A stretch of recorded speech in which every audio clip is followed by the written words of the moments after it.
The right to offend is not some pesky little part of freedom of speech that we have to put up with.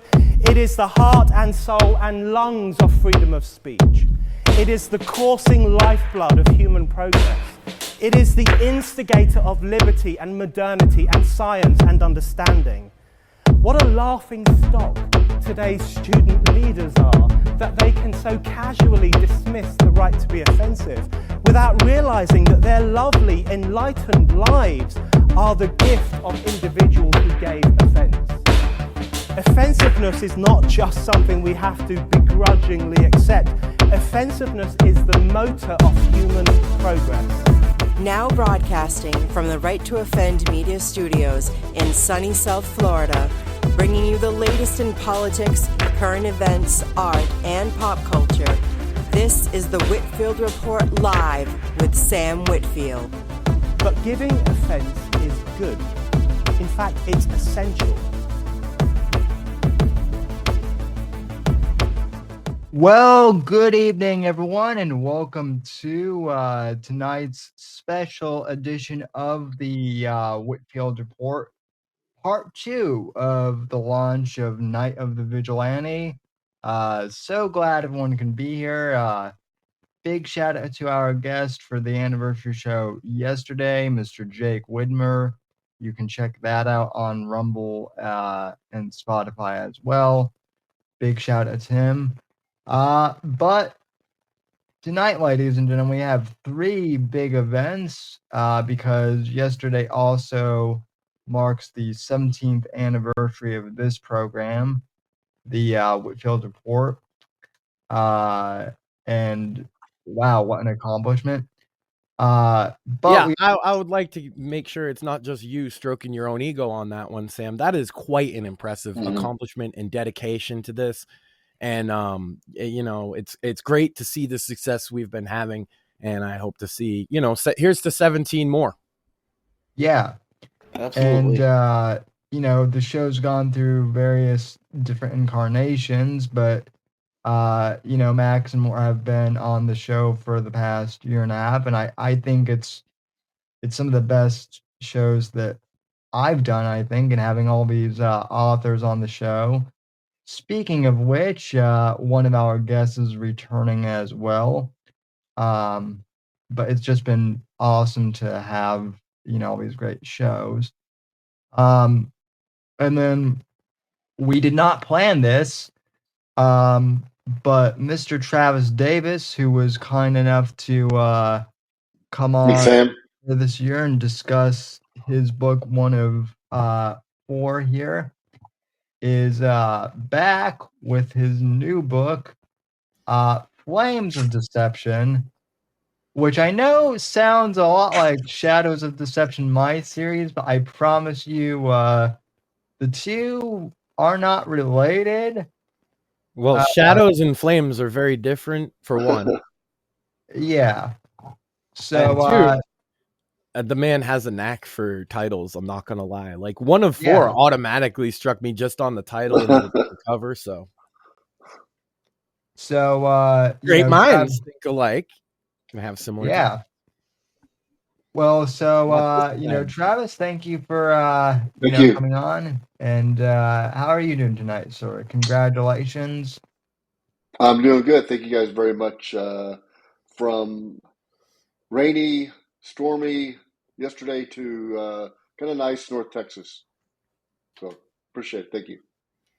So, it was a lovely spring day here in Massachusetts as well. Sam, before the show tonight, I said this in the chat. I went to my son's school play, 2nd grade, and it was called Bugs, and it was cute. I thought it was based on, like, there was a movie named Bugs in, like, the 90s. Doesn't seem to have anything to do with that. I think their music teacher made it up, but they were all little different bugs with jobs, and it was very cute. And my boy was loving the spotlight. So that was a great afternoon. Awesome. So without further ado, ladies and gentlemen, I have a package here from Amazon, which I posted earlier on on Twitter and Instagram. Had people guess what it was, and of course, most people figured it out. But I'm going to do an unboxing here. Since this used to be a trend on YouTube, we're bringing it back. That's right, So- Sam. Show us your package. What's in the box? Well, which one? Because depending on It's know- a Christian show, Sam, or Yeah, something that like is- that. that is the question. So. Not Anyway, nearly enough ears for that one, Sam. Just stalling for But, time while you open your package. See, you always forget about that it takes time to open them, and then I have to fill for time, and you get it out. Yeah. And without further ado, ladies and gentlemen, this is the final, Sweet. And then it just went invisible. Yeah, let me turn off the, I think I can turn the green screen off here for a sec. Here's the, print edition of Night of the Vigilante. Very Very cool. cool. Part of the Shadows of Deception universe, which also takes place partially in Texas, where our guest is True. from. Although I hope you're not near the Mexican border. Well, in Texas, you're close to it every day. It doesn't matter where Yeah. you live. Yeah, Yeah. you're always close to it. It's just a matter of how close. How far? Yeah, how many miles? Well, let me rephrase. I hope you're not close to cartel territory. Otherwise, Well, you might again, be seeing. I'm thinking you might be. Yeah, Sam, I don't know if you know this. I'm in cartel territory now, and I'm in Massachusetts. So Same here in New York. Well, we're getting it. We're yeah. hey, 470 arrests in my state the other day, and I looked at the list, and most of them, it's not even a question. They shouldn't be here. So Yeah. we're getting somewhere. But yeah. Are you in cartel territory? Are you anywhere in the North or South American continent? Then probably. Yeah, so looks like Jason Miller is going to be getting a couple more sequels of his own too with that info. So I and gotta so say, here's Sam, the cover really shines. I like that you went with like a 70s, 80s style cover. They've it's kind of a lost medium to have like the protagonist in such a manner on the cover like that. Like that's very 80s, 70s, and 90s novel covers. They like now for it to have a more modern, quote unquote, aesthetic. But man, as a longtime book buyer, give me the nostalgic covers. Sometimes those Same covers, you'd never heard of the book, you never heard of the author. You pick up the book based on a cover that's just really well done. And hey, sometimes they were awful. Sometimes you just found an absolute diamond in the rough. So I think that the cover is a lost art in modern novels. As I'm not, a writer, but like as somebody that buys books, that's the first thing you see. They say don't judge a book by a cover, and you shouldn't, but it helps. Yeah. Sam, this cover feels like a Louis L'Amour cover to me.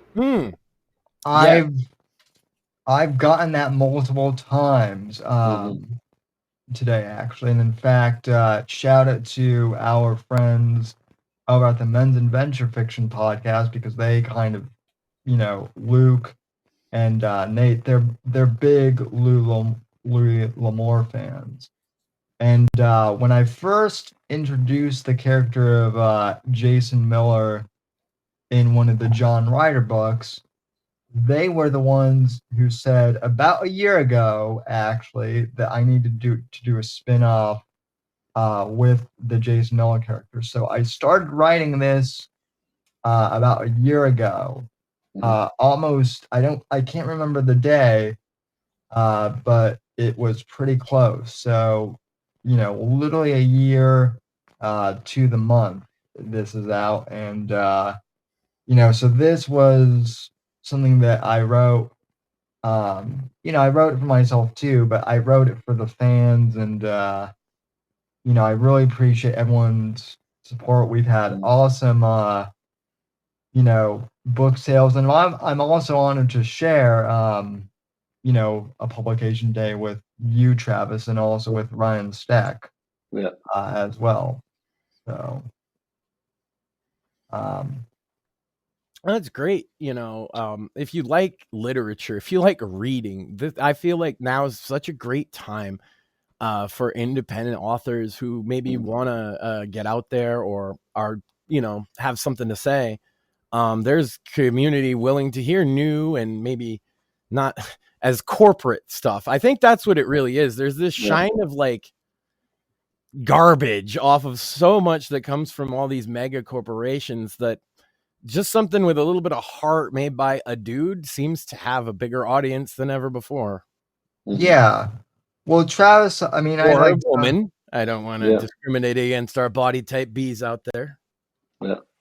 There are some awesome women authors in the space, like Ama Dare, who I haven't met yet, but I know she's she's really good.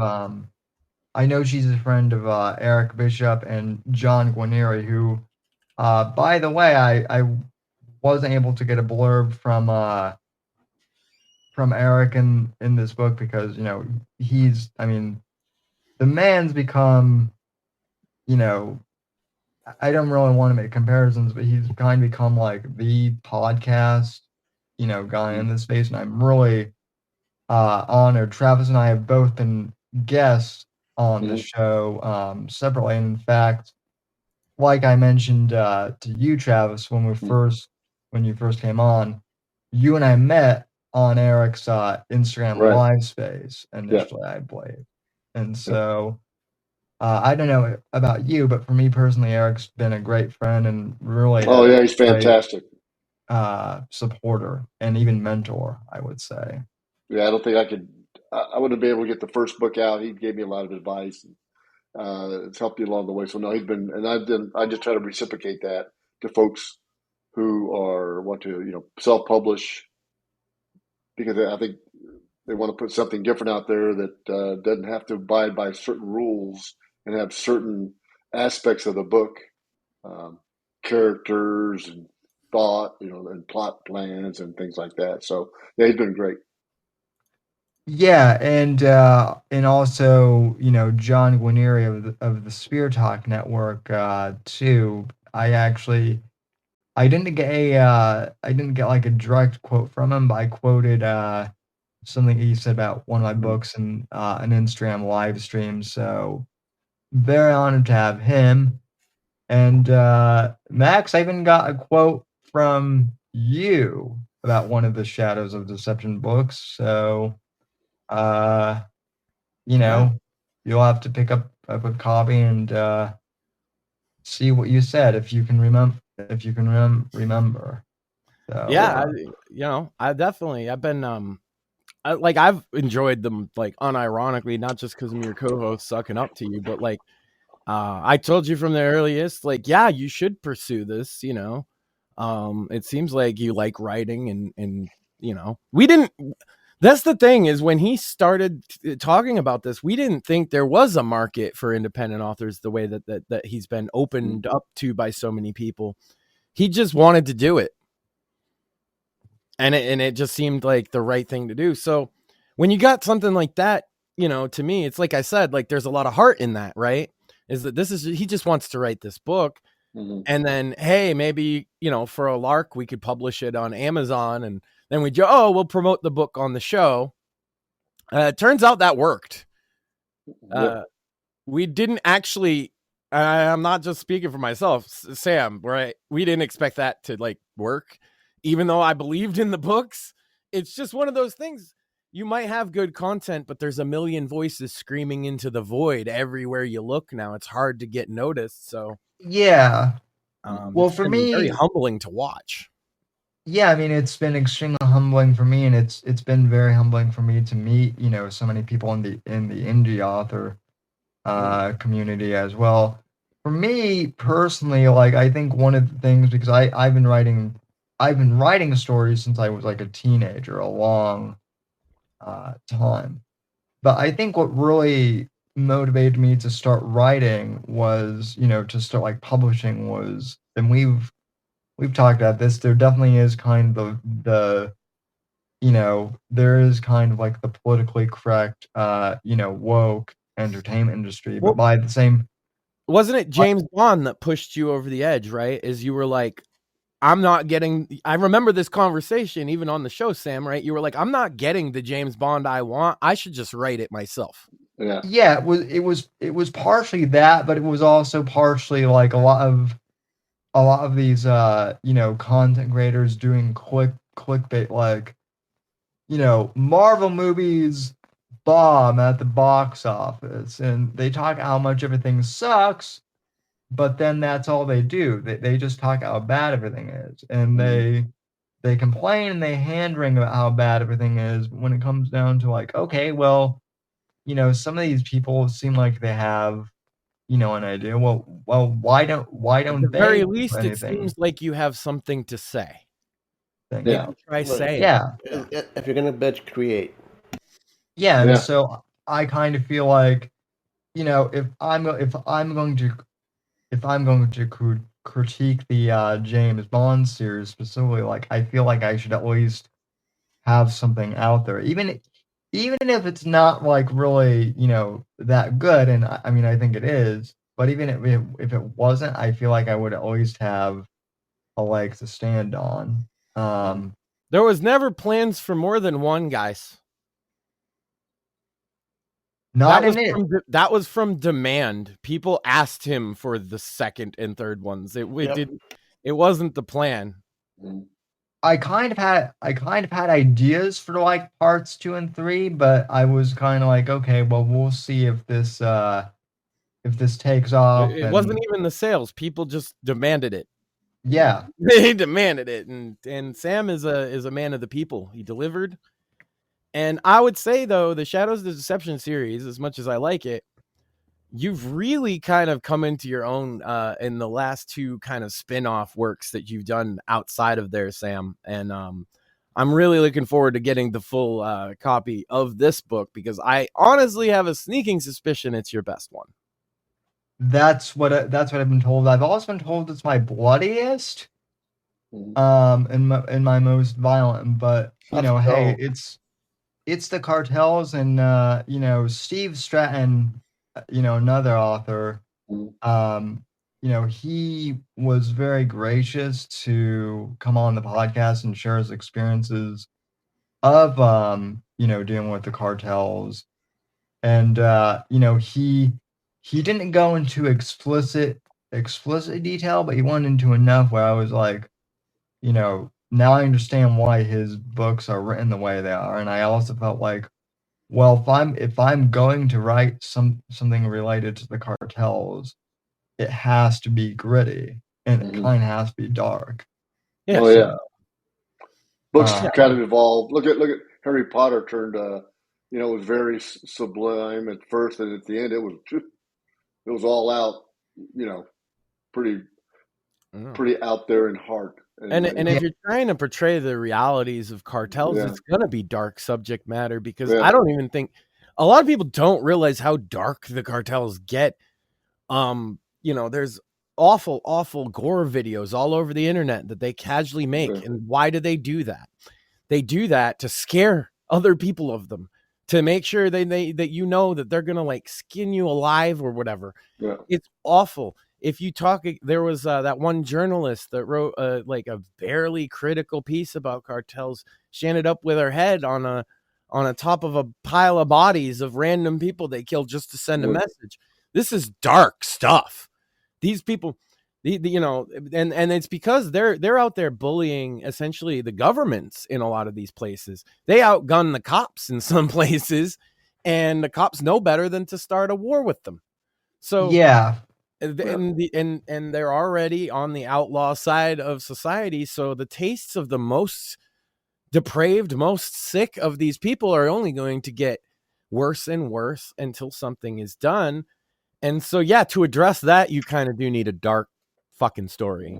Yeah. Well, and that's actually kind of my premise for the Jason Miller character in general. Is his look is inspired by the Man with No Name, the Clint Eastwood character, who is, the thing about the Man with No Name is his past is never like explained, which Hence the kind of title. adds to his character.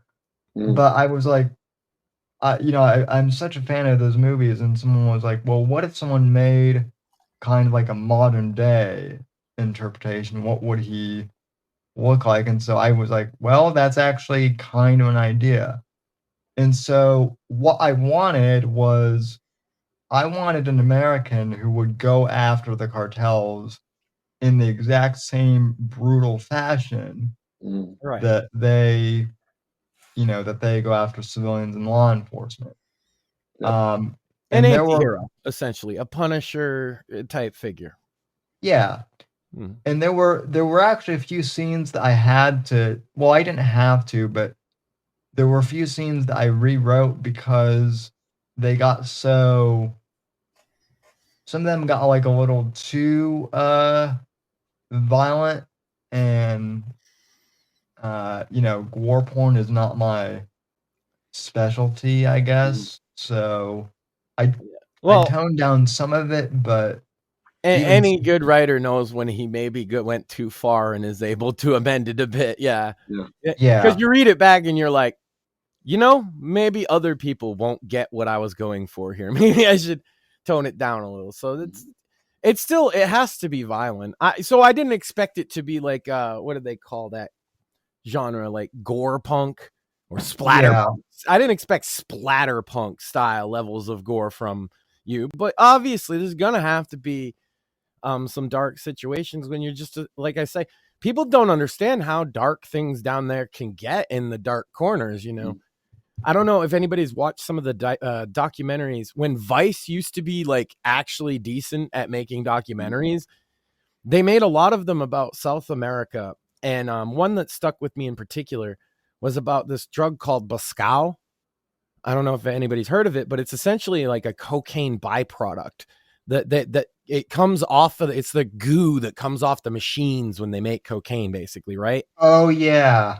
And there's so much of it and it's not as potent, but they know it's addictive still. So what they've done is market it as a drug on its own to the kids, mostly the homeless kids in Colombia. And so you have, it might be Colombia, it might be one of the other countries. I might be wrong on specifically the geographics. I don't want to be like completely off, but it doesn't matter. These kids, they're doing this. It's like the base level, like goo left over from cocaine, and they smear it on cigarettes and smoke. They get them hooked at like 4 or 5 years old. These are street kids. It's no wonder those people grow up to do violence on behalf of the cartel, because the cartel takes them out the street and makes them feel like a big man. This is the same thing with organized crime. I always could have been, into organized crime. I'm a big dude. I'm Irish. I'm from Massachusetts. It would be easy to fall into that lifestyle if I didn't have other ways out. And then when you don't have any other way out, it does feel like a family. So these kids get adopted in right from the get-go. They're already addicted to some hard drugs from early childhood. It's no wonder that these people are willing to lie, cheat, steal, and kill in the name of this cartel. It's their family. They call it family, la familia. Yeah. So, and the way to deal with that, unfortunately, no matter how you slice it from any side, is bloody, because they're violent people. Well, and that's, I think that's, Steve Stratton's whole tagline, and I also dedicated the book to him, but his tagline for the Lance Sparrow books is bring the war back to the drug war. And and some of our viewers got upset when he said that, because they took it out of context and they thought he was talking about like pot laws or something. Yeah. And it was like, no, he didn't even care about legal pot in some state here. He's talking about the cartels, bro. Yeah. But if anything, decriminalization in America helps, because the cartel has one less thing to make money off of. If it's, easy and cheap to produce here and not a crime to smuggle, that's easy revenue for taken away from them. Yeah. And in fact, actually, marijuana was one of the biggest backbone drugs of the cartels through the 80s and 90s. It wasn't until the 2000s that it went down in the amount of because obviously fentanyl comes about and heroin starts gaining in popularity again, and then marijuana started getting slowly legalized. Some places would have medicinal and stuff, but for the longest time, the reason the cartels got as powerful as they were was the weed trade. I know a lot of potheads don't want to hear that. I sit here smoking pot on the show, and I'm just telling you the truth. The marijuana was the backbone of the cartels for many years. And so anybody that wants to get rid of the cartels, they're not mad that your state legalized it at all. No. The people that are mad about that are people that are kind of worried about like the cultural morality thing about the drugs. But drug warriors talking about we need to shut down cartels and stop the trafficking. They're more worried about like fentanyl specifically. Yeah. You know, and they're happy that your state has weed because that's less weed for the cartel to make money off of. Yeah, so I actually wanted to ask, so And Travis, less problems for them. I mean, hell, if you're like a DEA agent, you don't have to deal with pot in like half the states. That's a win, right? yeah. So Travis, I know that you were a cavalry scout, in the army. But I can't remember, were you in the Middle East or were you in South America? Because I know that I was in Germany most of the time. I used to patrol the East-West German border. oh, The interesting. Iron Curtain before, during the Cold War. Okay, Czech you border just and piqued West my border. interest. This that's amazing. That's that must have been wild, right? Looking right in onto the other side. Well, Yeah. you see communism, right in front of you when you're living in a country that's 1980s technology. Then you look across and it's great. It looks like you're going from a color TV to a black and white TV.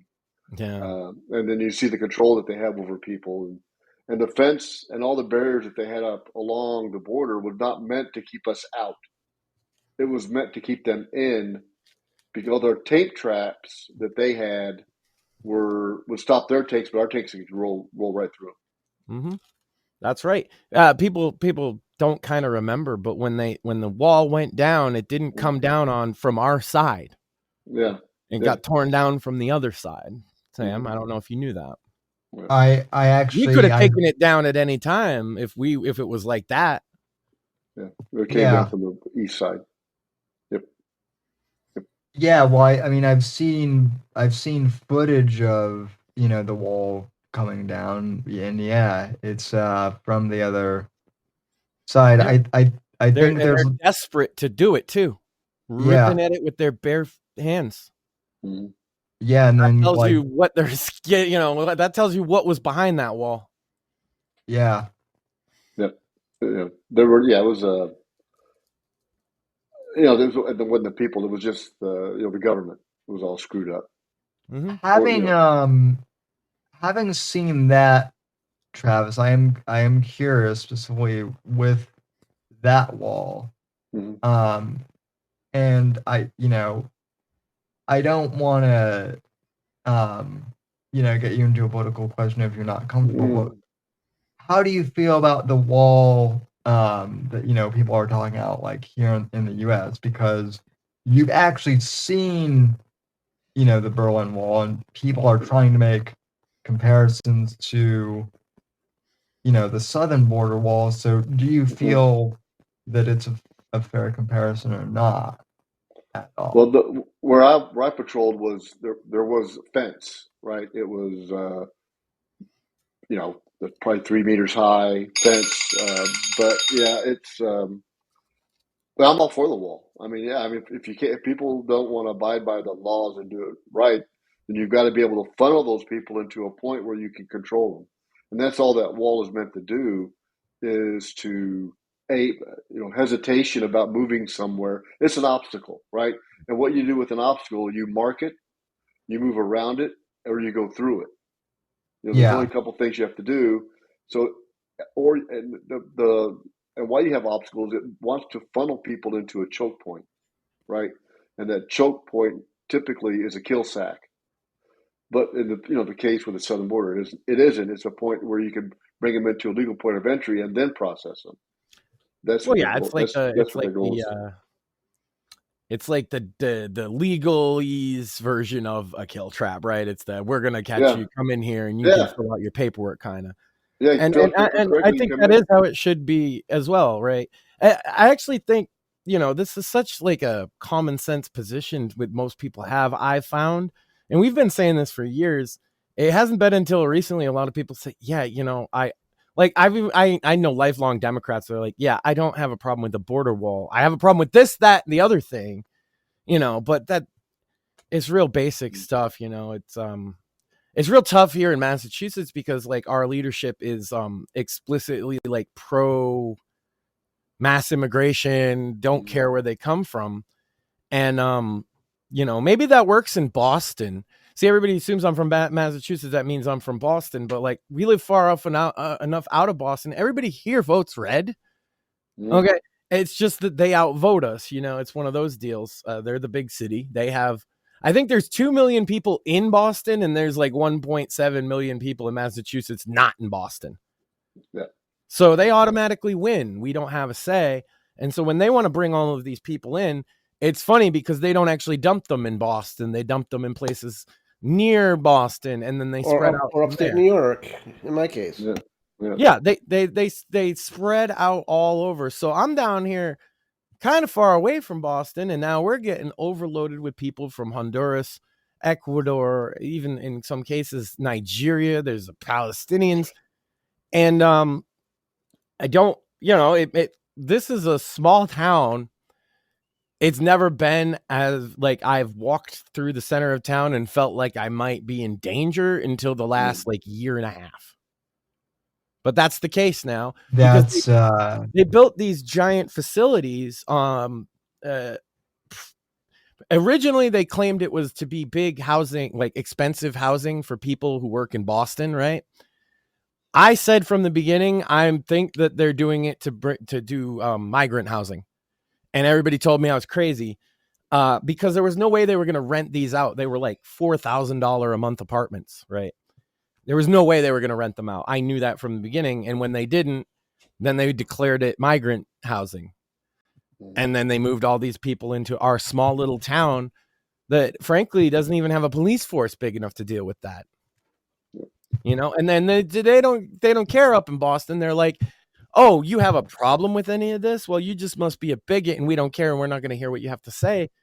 And it's like half the people who have a problem with it are like Hispanic in origin themselves. It's not about bigotry. Yeah. Yeah. You know, I live around a lot of Puerto Ricans, and it comes as a shock to some people, I know, but it's true.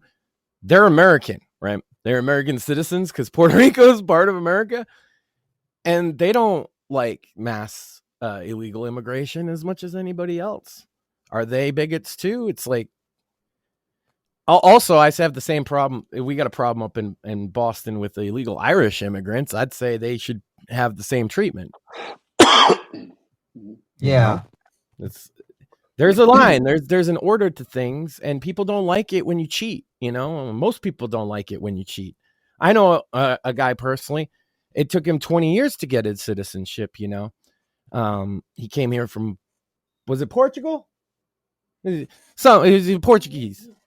Yeah, he's Portuguese, and he owned multiple restaurants over the years. Real successful, worked really, really hard. And I think about how hard it took him 20 years to get his citizenship, and then somebody can just walk over and Biden handed him like $3,500 on a gift card. What's going on? You know, Yeah. hardworking people getting left behind.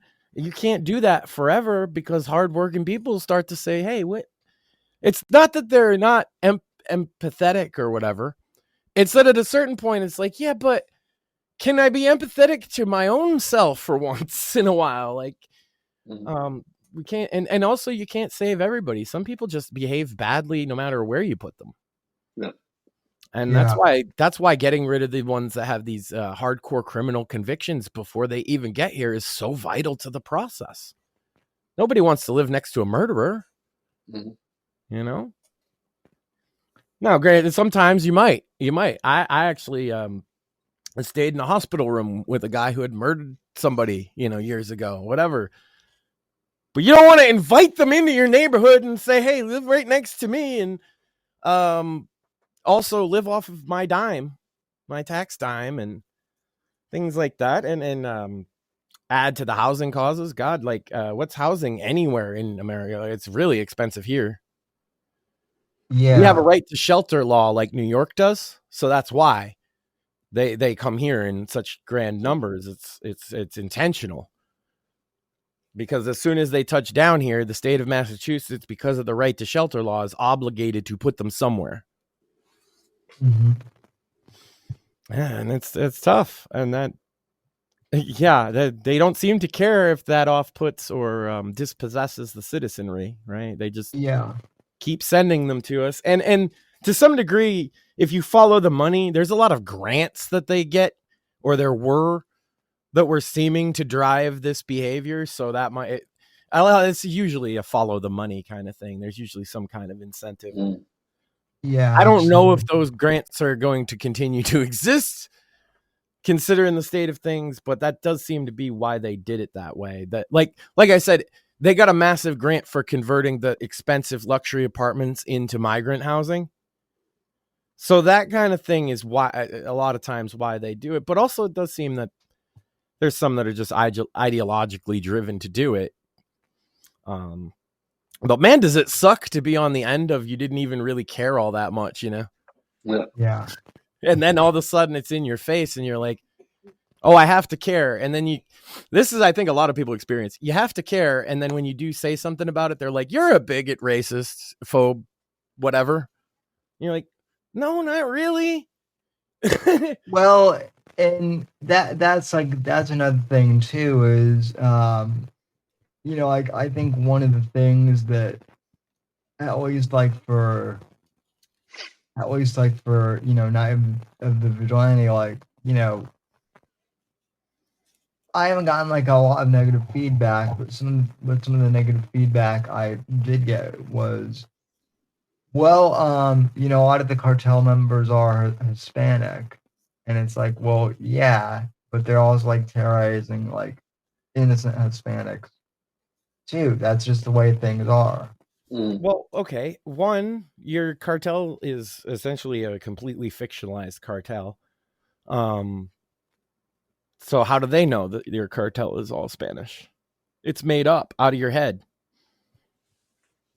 Second of all, so that's a silly argument. Second of all, obviously, drug cartels and coyotes are going to be of, South American origin. Are they claiming your story as racist because it tackles this issue? Yes, essentially. But well, tell them to go fuck themselves.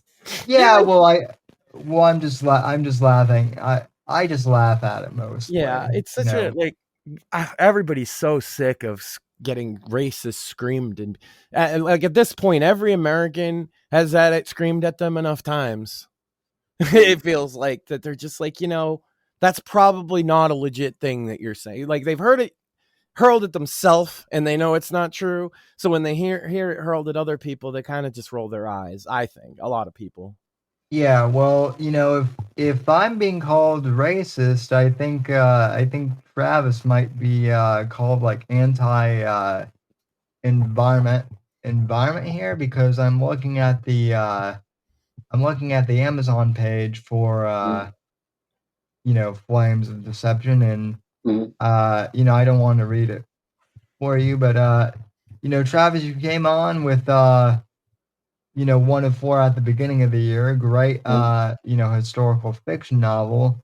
And now you've written Flames of Deception, or I guess you've rewritten it since it's second edition. But why don't you, share with us what kind of the concept is for this one? Yeah, so I've got the rights back from the original publisher, and that's why I did a second edition. And my premise is that using technology, satellite imagery, something's detected in the Russian oil fields, and what this Tyler Brown detects is the greatest secret in the 20th century and 21st century. And at the same time, they have to find out what's going on. So I take the reader all the way through the oil, petroleum process, from the oil fields to the refinery to the shipping. It also introduces some green energy, what China is doing to the green energy grid in the United States, because they own, we've got in deals with them. So they're not only the manufacturer, but they're also manage it. They produce, all of the equipment. So getting a virus or something through is very easy because they've already put it in. They just have to flip a bit, and flip a bit's very easy in technology. And at the same time, Russia, China, and India are getting together and trying to control the choke points of petroleum around the world. But the reason is why. Why are they doing all this? And that's what's uncovered in the book. You are really good at cliffhangers. You put 2 in there that already got me. Yeah. And so what was it specifically about, green energy that like spoke to you as a topic? Because like there are so many different, when you're writing a thriller, there are so many different genres you could have picked. But what was about like green energy? I want to put the vulnerability of it. We're putting all these. Let's say, for example, I've got a smart refrigerator, and I look on my refrigerator and it says everything's at 38 degrees. But really, everything it's inside, it's 50 degrees. So food spoiling. Now, that China owns probably most of the meat processing and pork processing plants in America. They own a lot of stuff. So what if they can control that and just start having, these deserts of food? Because they basically ruined the food that you just bought. Or let's say I have an electric car and, it's fully charged up, but there's software that says, you know what, you can only go a certain radius from your house. I don't care how charged it up. And you only can drive during certain days. Mm-hmm. That puts a vulnerability, not even in the green energy, but cars we're driving now with all the technologies they put in them, right? How can that be subverted? And I want to put that as partly as a big play in the book. I say the refrigerator example is great too, because that scales up, right? Yeah. Is like, what if they turn off the grocery store or trigger the bug that would spoil the food, essentially? Yeah, exactly. And then one step up from that, what if they did it to the warehouses? Yeah. Right, where all the grocery stores are getting their food from. Yeah. And I also like that you pointed out you're kind of going through the supply chain of oil as well. This is a thing people don't think about.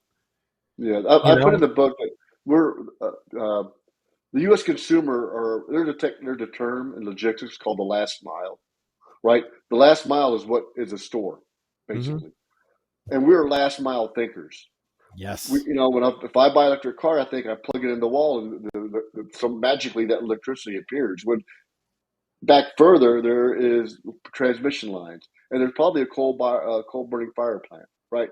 A power plant that's doing that. So we've got to take our mind out of last mile thinkers and more strategically about what we're doing, the entire process. So I wanted to go through, and it's all the team goes in Russia, and they go through all these different from the oil fields to the refineries to the shipping, and they determine, hey, these ships aren't sitting at the right depth that have supposed to have oil. You know why? Because they're not full.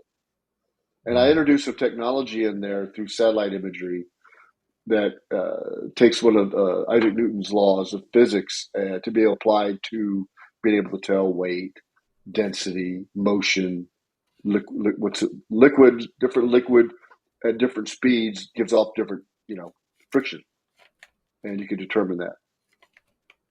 Yeah, we have a mutual friend of the show, 2 of them actually. Craig and Steve, who have their own podcast. Shout out to the Fake Untitled podcast, but they're both engineers, and on their show they've talked about very similar things to what you're discussing specifically with the power grid. And we've discussed here on this program too, back when back when Biden was president, how the Green New Deal was running the show, and there were lots of vulnerabilities that people were finding that the administration, if you're being charitable, they either weren't aware of, or if you're They were more stupid. or if you're more or I guess if you're a little more cynical, incompetence like or I malice. was. Yeah. And I get questions. Is how do you go from writing a World War I book to writing, a thriller suspense in the 21st century? Yeah. Well, so that was actually going to be my next question. How did you make that jump? Well, I wrote Initial Flames of Deception in 2022. There's already a second one called Cobalt: Rise and Fall of the Great Reset.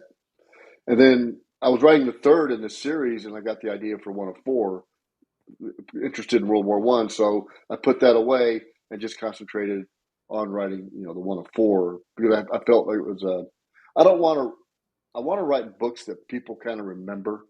And I think one of I'll tell you four, it this, does that. a title like that, man, like, because like I'm sure I know what the title means, but why is it titled one of four? Yeah, so in October 1921, four unknown soldiers from World War I were exhumed from the four cemeteries in France. Those four were taken. First, they identified them by their American soldiers by their uniform. They died in combat, and where they died at could not be identified. They were taken to a little town, Chamar-le-Marne. All four. Which this summer, my wife and I redid the book. We relived the book. We went to France, and there four were out there, and Sergeant Younger was chosen to select the one to go in the Tomb of the Unknown Soldier. So he walked around. He got a spray of white roses from a French father whose two sons had died in the war.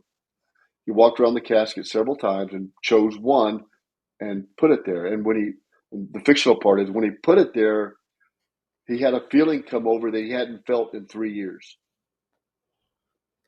And then that soldier, the unknown soldier, was then transported from Chamar-le-Marne all the way to Le Havre, and then across on the USS Olympia to Washington, D.C., where he laid in state. And then on November 11th, 1921, the first memorialization of World War I, he was entombed in Tomb of the Unknown Soldier, and he is the only one buried underneath the sarcophagus. The rest, Korean, Vietnam, who was exhumed and identified in World War II, they're the ones in front. That's how the one of four. Interesting. Yeah, and it's also evocative of that was the statistic too, as if you went into World War I, 1 in 4 was going to die. Very bloody. Yeah, it's gotten even very World War reviews. II was only 1 in 5. World War I was much rougher to be in. I mean, it's nominated for a Pulitzer this year. It's won some awards. I'm waiting on a couple other, that it's finalist in. But I mean, so I'm actually writing another World War I book right now. That's good, because it's kind of like a forgotten war to a lot of people now. World War II is, I guess, maybe sexier for sale or whatever, however you want to put it. But man, the stories, I mean, like one of the most impactful things to me was as a kid reading about the Christmas truce, right? Mm-hmm. And though growing up, I've realized that maybe it wasn't as widespread as I had envisioned it as a kid, and it's still a beautiful story of humanity overcoming its worst impulses that can really we've never seen anything like it since. Quite frankly. I enjoyed writing. I did a ton of research. I actually last year I went to Arlington National Cemetery. I interviewed a sentinel at the tomb down in their guard shack, and then again relived the whole experience in France, which is amazing. It's very solid. And I found where the other three are buried. The other 3 are buried in Section G, 1, 2, and 3 in the Muzargan National Cemetery. So Nice. that was pretty very interesting. Yeah. Yeah. Also, I want to say too, while I'm thinking of it, I appreciate you sending me the paperback. That means a lot. But I also picked up the Audible edition as well, and the gentleman who you have narrating that, whose name I can't remember right now, he did a. I'm still listening to it, but he's done a fantastic job of really bringing your characters to life. Yeah. So. Yeah, that's what the folks that have read it, and they're very it's very cinematic. The book, Yeah. you feel when he's shooting, you feel, you breathe with him. Because I wanted to portray that because the underlying story is the son and father. It's strange that when they retrace his steps, the son can see what War did to his father, and it brings them closer together. Yeah. Do you feel like your experience in the military has influenced your writings as either writing 1 of 4 or Flames of Deception? Because I know now kind of the popular thing is because of Jack Carr, everyone thinks that like every military veteran is now SEAL. SEAL or Special forces. Highly decorated, and seen so much. Yeah, most of my veteran friends, because obviously I'm of the age where a lot of guys I know went to Iraq, Afghanistan, whatever. Their experience is more like 1 or 2 intensive firefights and a whole lot of boredom. Yeah. And maybe, fear of IEDs obviously is a big thing over there. I did have a friend that died from one, so. I try to put my characters as regular soldier, common folks, the ones that were soldiers, and typically they were soldiers, but they're just run of the mill soldiers that give it 100% every day. Yeah, it's a job, man. A lot of people forget that, for 99% of the guys there, it's a job, and they're working their asses off. So the military does. I joined the Army at 17 years old, so it definitely shapes how I think or how I may portray things from things I did or things I know folks did or things like that. So it does do a lot. I want to make it real, but not like that's impossible. Yeah, you do a good job of making it real, but I also, and I appreciate this. I mean, you're very accurate. If it were possible, right, people would actually be doing the thing, and so it's much better to read it in a realistic book, I think. Yeah. Much safer. Yeah. Oh, for sure. Well, I appreciate the fact that at least in 1 of 4, I still have to pick up Flames of Deception, which I'm going to do after the show. But the one thing I appreciate is you go into great detail, but you don't bore people with minutia either, which seems to be a thing that some authors do. Like they literally my favorite is some of these authors. It's called Stephen King syndrome, where you write 100 pages when you really only needed 2. Yeah, well, for example, like I know. Good, yes. I know what a bullet. I can imagine what a bullet. Looks like entering someone's skull and then exiting. I don't need like a full like 2-paragraph written diagram. I don't need this. I don't need the Zapruder film. The best thing about the Stephen King doing that, though, is whenever he writes about guns, he's one of those guys that's like not only an anti-gun guy, but he's also like has no idea what he's fucking talking about. He calls every single gun that is not like bolt action and automatic. So that's funny. He's always calling them fully automatic handguns and stuff. He goes into so much detail that he makes himself look stupid, is what I'm trying to say. Yeah, that's a lot of money. Yeah, and people keep buying it, and his books don't get any better, but that's different. They get worse, that's for sure.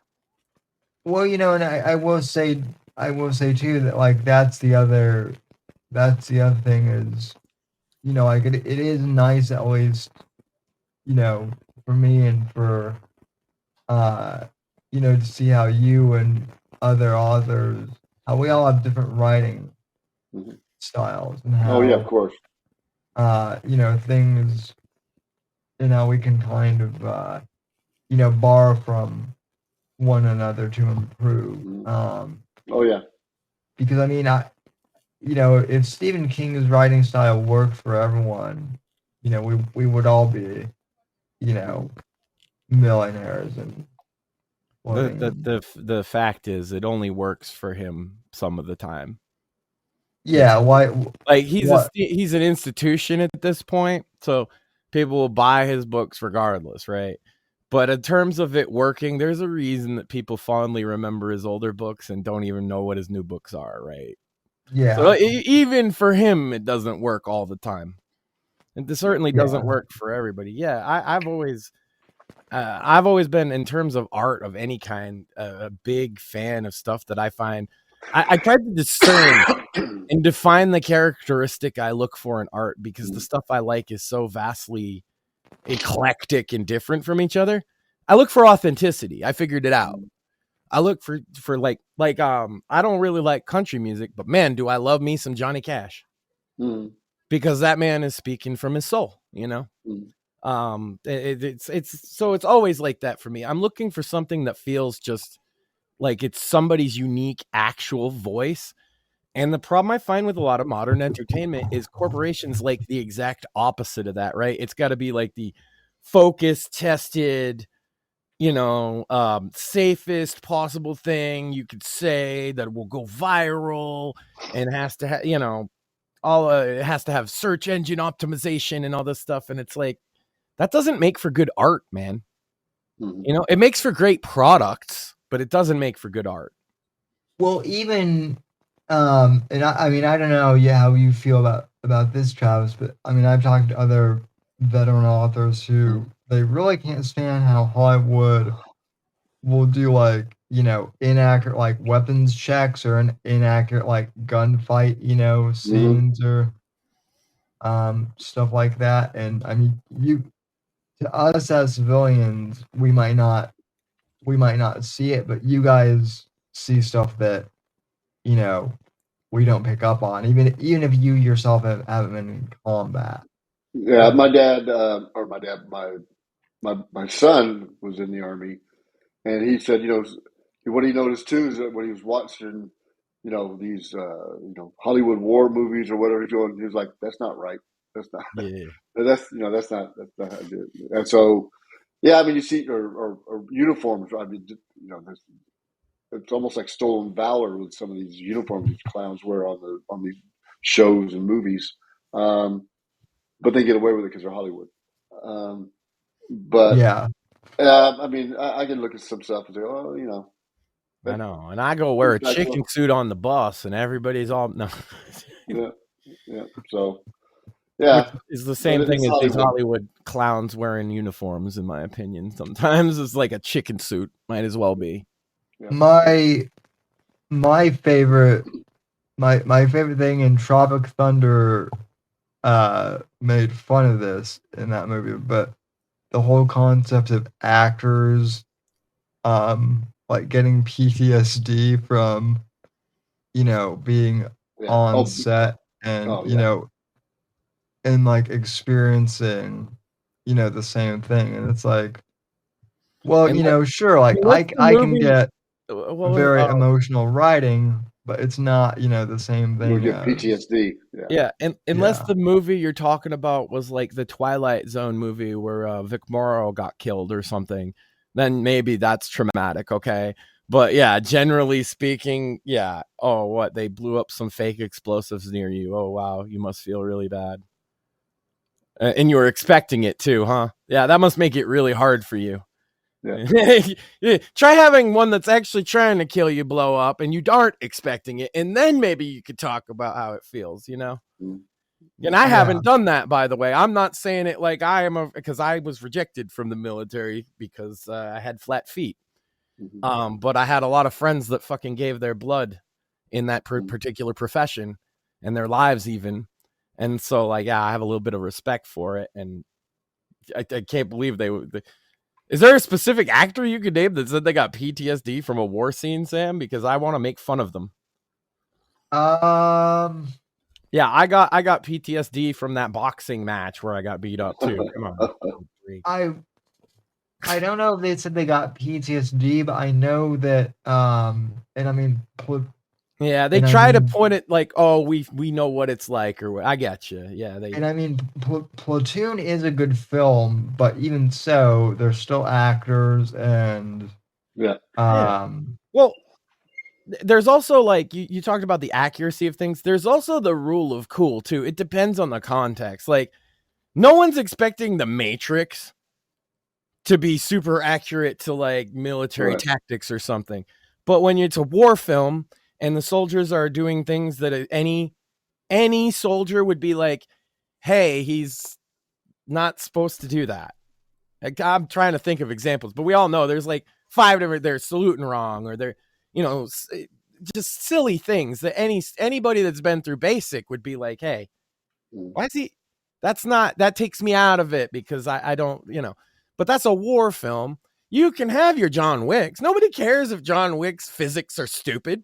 It's supposed to be fun, entertaining. Yeah. But yeah, if you're trying to say, hey, this is a historic war documentary, well, you want to put some authenticity in it. You want to put a little care. I always look to like the king of that is All Quiet on the Western Front, right? The original from what 1930, I want to say. Regardless, if you haven't seen the film, as old as it is probably still to this day the best war film ever made.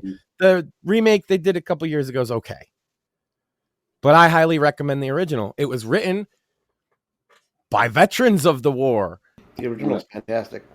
And the scenes that they staged, it was done with veterans who had been in that war saying, hey, this is a thing that happened. Hey, this is a thing that happened.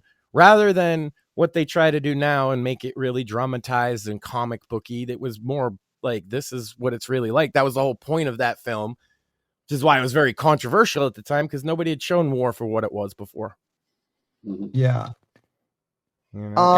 As you know, Sam, me being anti-war, if you consider yourself even remotely anti-war and you have not seen All Quiet on the Western Front or read the book, I strongly urge you to do so, because it is a heart-wrenching experience, but worth every moment. Yeah, I think I saw All Quiet on the Western Front a long time ago. Yeah, but if you're trying to make an authentic war movie, the bar's already really high. So at least try. That's my point, Sam. Sorry. Well, you mentioned that 1 of 4 is up for a few awards, which I think is interesting. Has anyone reached out to you about like maybe optioning, the film? No, it's hard enough for an independent author to even get in a bookstore. You almost right. Gotta sell your left nut or something. But I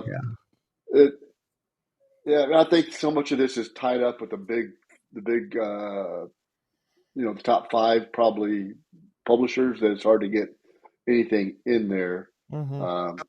Which is a shame. They all got their deals and such and contracts outstanding too. Yeah. Bringing new blood in isn't on the table for a lot of them. Yeah, and so it's such a shame, because there's so many good authors out there that if they got exposure, some of these well-known authors will be blown out of the water. I mean, I have no doubt about that. When you, it's crazy. I have a theory about if I had a budget, book series that are written by not the original author. I have a thing about that. If I had a budget, right, there's so many indie authors just from who Sam's met that I would be like, this would be a film I would love to make. Filmmaking's been my passion since I was young, and I legitimately, even when I read Sam's, I'm like, man, I could shoot it like this and stuff. But yeah, it's tough to get a budget unless you just are independently wealthy. Movies, fun fact, are not cheap to make properly. No, But no, not at all. I would entertain it though, because I think it would be a great movie, actually. Yeah, Because you well, have I to mean, shoot it. You have to shoot it in the first person because you can't say who the soldier is. He's unknown. Right. You right. have That's up to the viewer to say, or the reader, who is this person? Who can he be? It can be whoever you want it to be. And if people say, Travis, who is it? I can't even describe it. It has no characteristics. See, and you say something like it have to be first person, and I'm thinking a first person war movie, and I get chills from just the concept, right? That's a way to make some realism, right? My God. I don't think that's even been done to a degree. Or if it has, I'm not aware of it, of a first person actual, historical war movie. Why has nobody made something like that already? And then I lament the fact that I don't have a Hollywood budget or even a minor budget. Like I could probably like that's something you could do for a smaller independent style budget, And Yeah. if there are independent filmmakers out there, and hey, we know artist type people, so maybe it's possible. Pick up some of these independent authors' books because they're good and they'll probably not be as screwy as working with a giant corporation. Yeah, well, that's the other thing too, is like, Most of them, it seems, Sam, are tired of getting screwed by big corporations. That's why they went independent if they started not, right? Yeah, well, Travis, I wanted to let you finish. You said you have a theory about, the book publishers, and I'm curious to, know what that is because it might match up with ours, actually. So, I mean, I don't want to grovel for nobody to get an agent, right? I shouldn't have to grovel.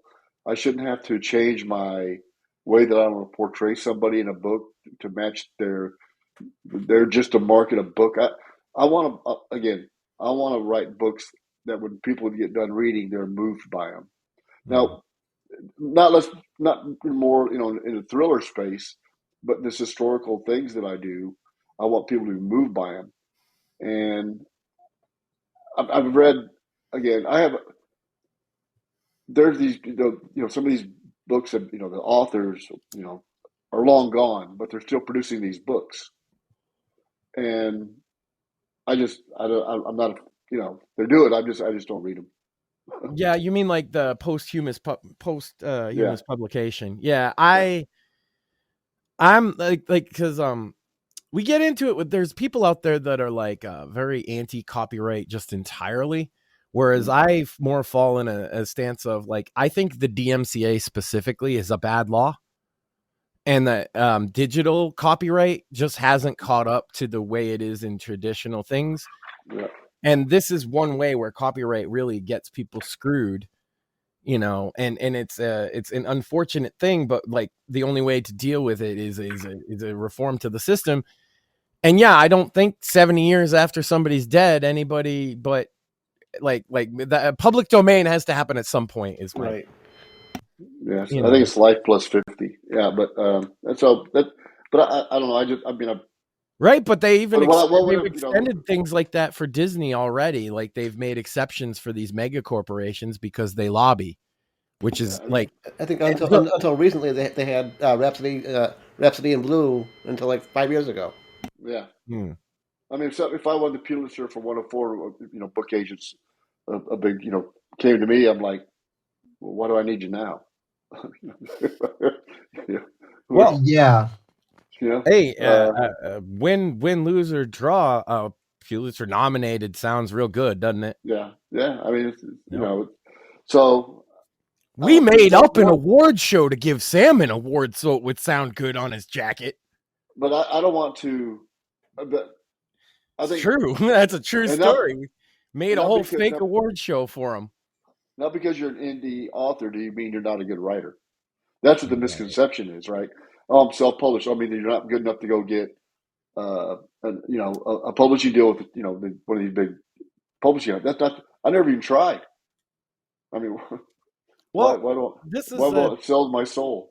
I came across this because there's this guy that I had a thing with that was claiming all kinds of things about being an author. One of the things he said, and it's funny because while everybody was trying to go independent, he claimed to have a deal with Penguin Publishing, but he's the kind of guy that makes stuff up. So I called them. I was like, hey, this guy, he says all kinds of stuff, right? And I called Penguin and they're like, we've never heard of him. And they referred me to their legal team because he was saying crazy things. And through that whole thing, because that's such a silly situation, right? I ended up looking at, there was a lawsuit with Penguin Random House. I don't know if you're familiar, it happened 2 years ago. Yeah. One of the things I found out in looking through that lawsuit was that 90% of authors signed to the biggest publisher in the world sold less than 12 copies. Less than 12 I've sold more than that. Yeah. I think I've sold. So it's what, 400 guys selling no copies, subsidized by Stephen King, basically. Right? He's the one selling he's the 10% that sells copies. They are the 90%. So you get your publishing deal and you might get that book advance and you might even get paid on the book, but you ain't getting royalties if you sell 12 copies, bro. No. Right? And you don't have the rights to your own work anymore. I would highly recommend authors look really deeply before they sign with a publishing house at this point in time, because independent does seem to be a route that is the most beneficial to you as a creator. And the big publishing company, that old myth of you're not an author unless you're published, it's really unraveling fast. Mm-hmm. Yeah, totally. And not just in the publishing scene, but as I pointed out in the music industry, you look at what Tom McDonald has done. Complete independent artist, #1 on the charts consistently over and over again. He doesn't have a record label. He doesn't even have an agent. Right. Well, even with this show, I started when I was 14 because I initially wanted to get into radio. And as I've shared before, when I was 17, about to turn 18. And when I finally did go to the local radio station and I asked for an internship, they basically, said no, not because they didn't like me, but because they essentially said, hey, everything that we're doing is, being moved to, Clear Channel at the time. And,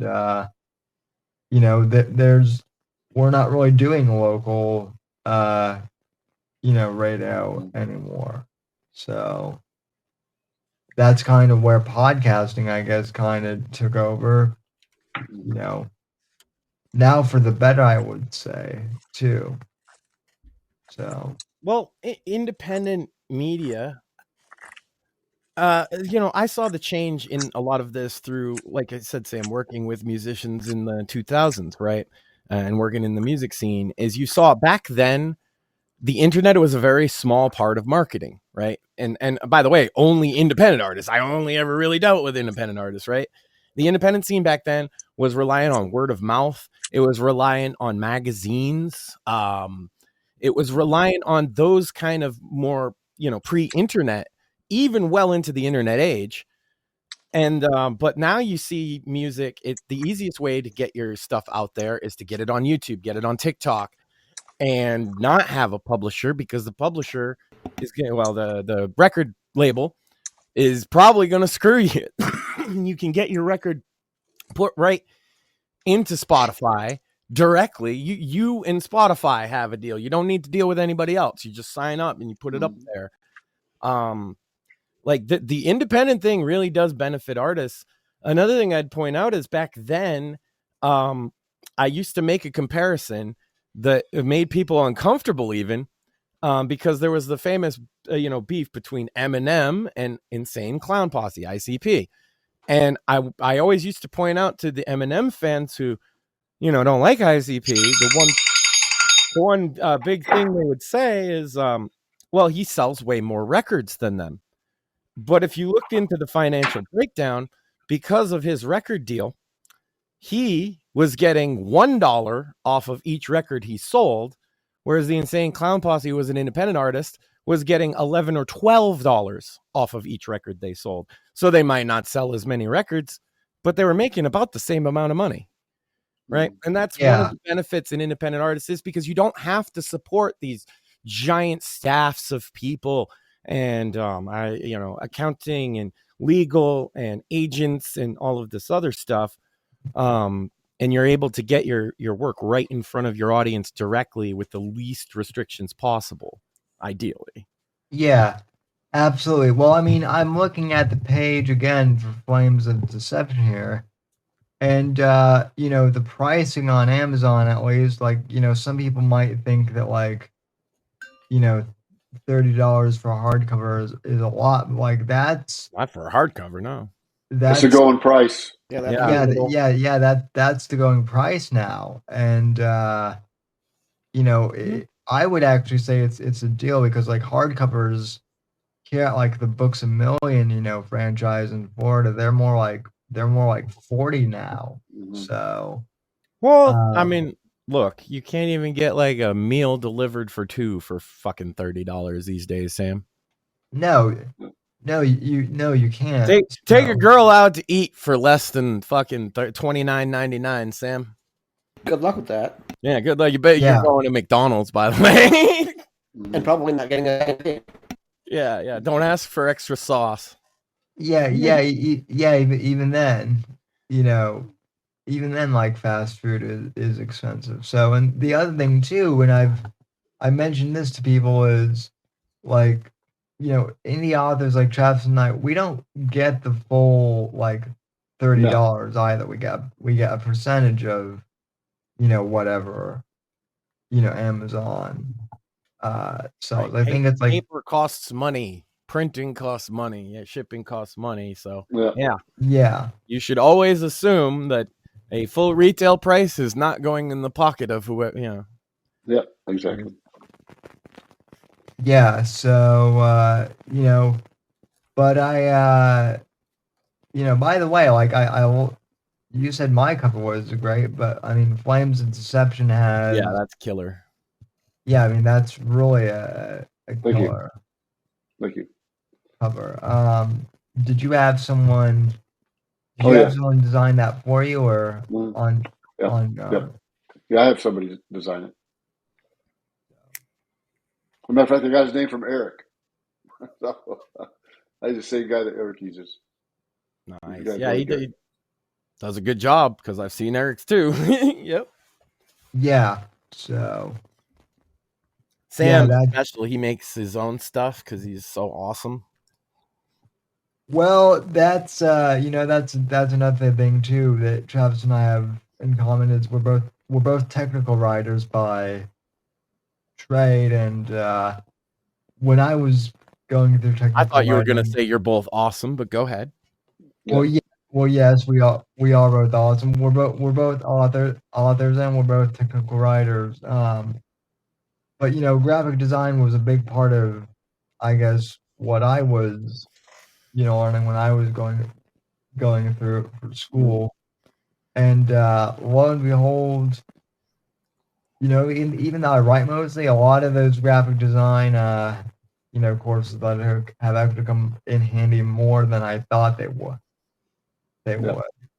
Just self-taught from that. Yeah, just for cover design and layout, and page layout too, which is I do all that. Component. I do all the layout. Nice. So, yeah. See, this is why I haven't written anything, Sam. This is all this technical stuff, and plus, all the authors that you have on are writing thrillers, and I would probably write something stupid and silly. There's a market for that. There is. Well, it's what I know, like I can't be talking about, any type of war stuff, but I could tell you about some gangbanging. There's definitely a market for that too. I don't know. Would there be? Because it's like a story about a kid from the streets or something. I don't know. I don't think the kids in the streets read those types of books, to be honest with you. It's sad. Kids don't read nearly enough. Been so fortunate this week, Sam. Besides the play today, my wife actually chaperoned a field trip of my son to the library because reading is important. Yep. Reading's knowledge. Reading's power. Knowledge is That's power. And the literacy rates are just not good enough, so I try and encourage reading any way I can, especially to kids. So, well, even like as adults. I mean, we talked about this last week, but like I feel like lots of the movies and television shows are just not that good anymore. And so like I have all these authors who they want me to, pre-read stuff and beta read. And I'm glad to do it because not only am I helping, other authors, but like I'm entertained, endlessly now, and it's better than television. the average adult American reads one book, and I don't mean a year. And that's because there's the part of us that offsets the average by reading more than one, obviously, right? And then there's a lot of people that don't read any. And when you average it out, and it's really sad, is average is one. It used to be one a year in the 80s and 90s, and it has now gone down to one lifetime. That's a bummer. That's why you got to get kids reading and take the tablet away. But that's besides the point. Yeah, I mean, that's the other thing too, is like I love Kindle, but like I don't know about Travis if you've looked at this with your books, but like most of my books are actually like, selling like physical copies like this. Yeah. So Yeah, I can see the breakdown. Yep. Yeah. We actually at first like weren't even sure whether he should do a physical copy, but there was so much demand, and then he did it, and it sold a lot better than the ebook. Yeah, It's what everybody wanted was the physical. soft cover ebook, Kindle Unlimited, and hardcover. Depends. Some people just like reading hardcover. They like that. But I prefer a hardcover myself. Yeah, I'm an old fart. I want a book physically in my hands if I'm going to read it. Yeah, me too. Me too.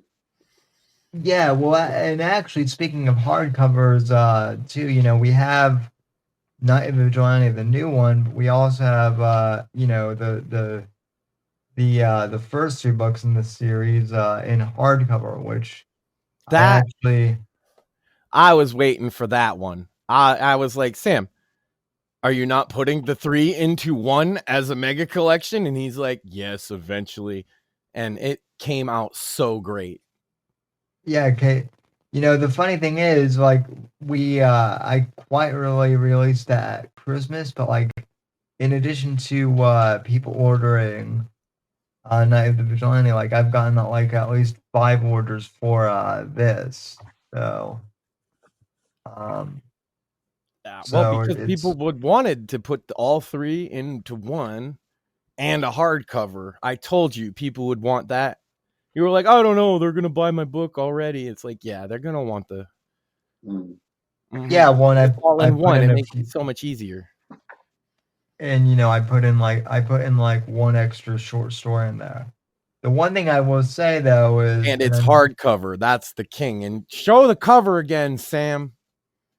So yeah, this this is kind of the pole. I like the 60s pulp art style, even though it looks good.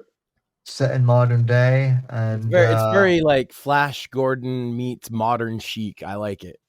Mm-hmm. Yeah, nice. And like I can imagine, because I see you have Flames of Deception in hardcover as well. There's some heft to these for sure, and if you do what one of my college buddies did and drop it on your foot, well, I'm not liable for any damages. Yeah, when I published through Ingram also for distribution to bookstores and everything. So I did the whole this type. Nice. For the hardcover off Ingram. Oh wow. Amazon you can do it, but it's a little more complicated. So it's just regular hardcover. But that's the one going in the books. I got a books signing Saturday here at the Barnes and Noble, and that's what they ordered. Oh, cool. Yeah. Yeah. I mean, tell us a little bit about that too. I mean, I'm glad that Barnes and Noble is, I guess, offering indie authors, signing now. I did one in Tampa. I did. This will be my third one here in Allen, where I live. They're great. They have a whole section for local authors. I also do a program where I sell them in Kroger. I have a little, hey, I want to go to this Kroger at a certain date. I'm there from 10 to 4, put a table up. I've sold hundreds of books in that program. To kind of, because you it was a little shade cast at Barnes and Noble there, Sam, and I want to defend, because like if you look at the state of the industry, of course they're going to be kind to indie authors.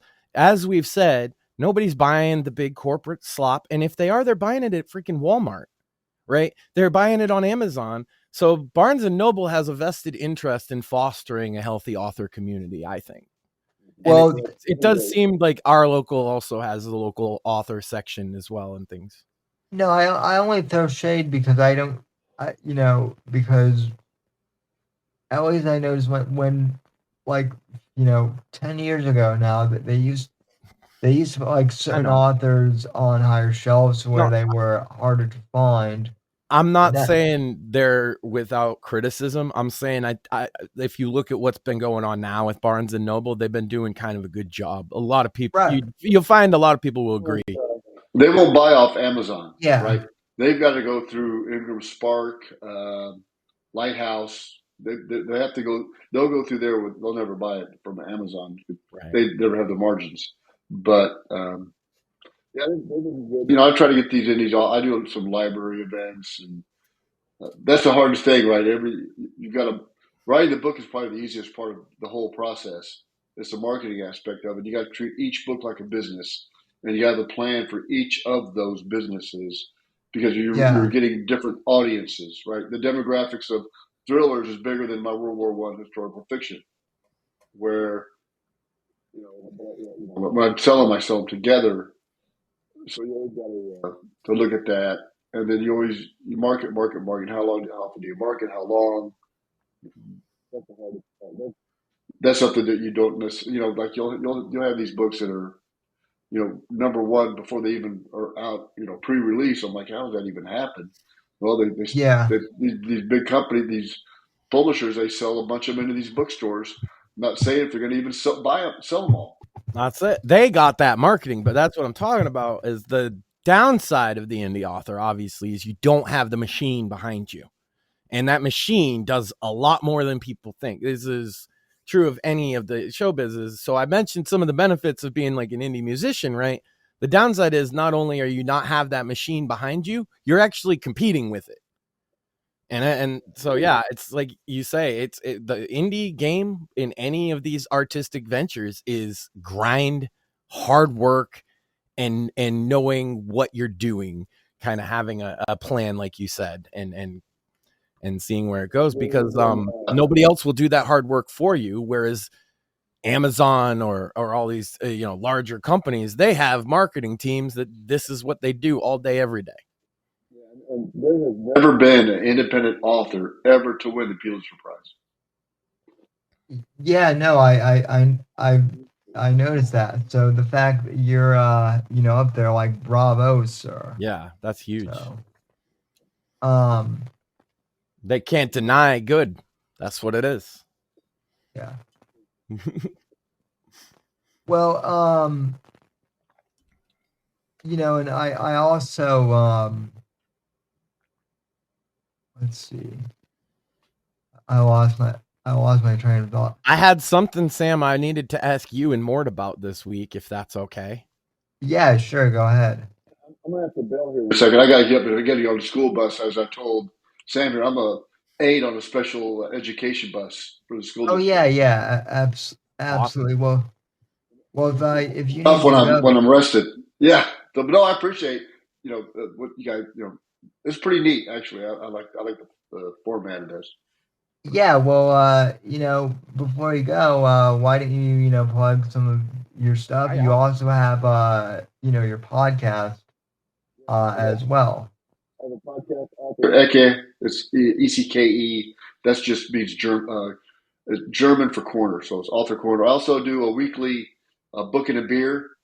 Well, and I'll do different places, but home or I might be somewhere. I'll do a book and a beer, like a minute and a half, 2 minutes.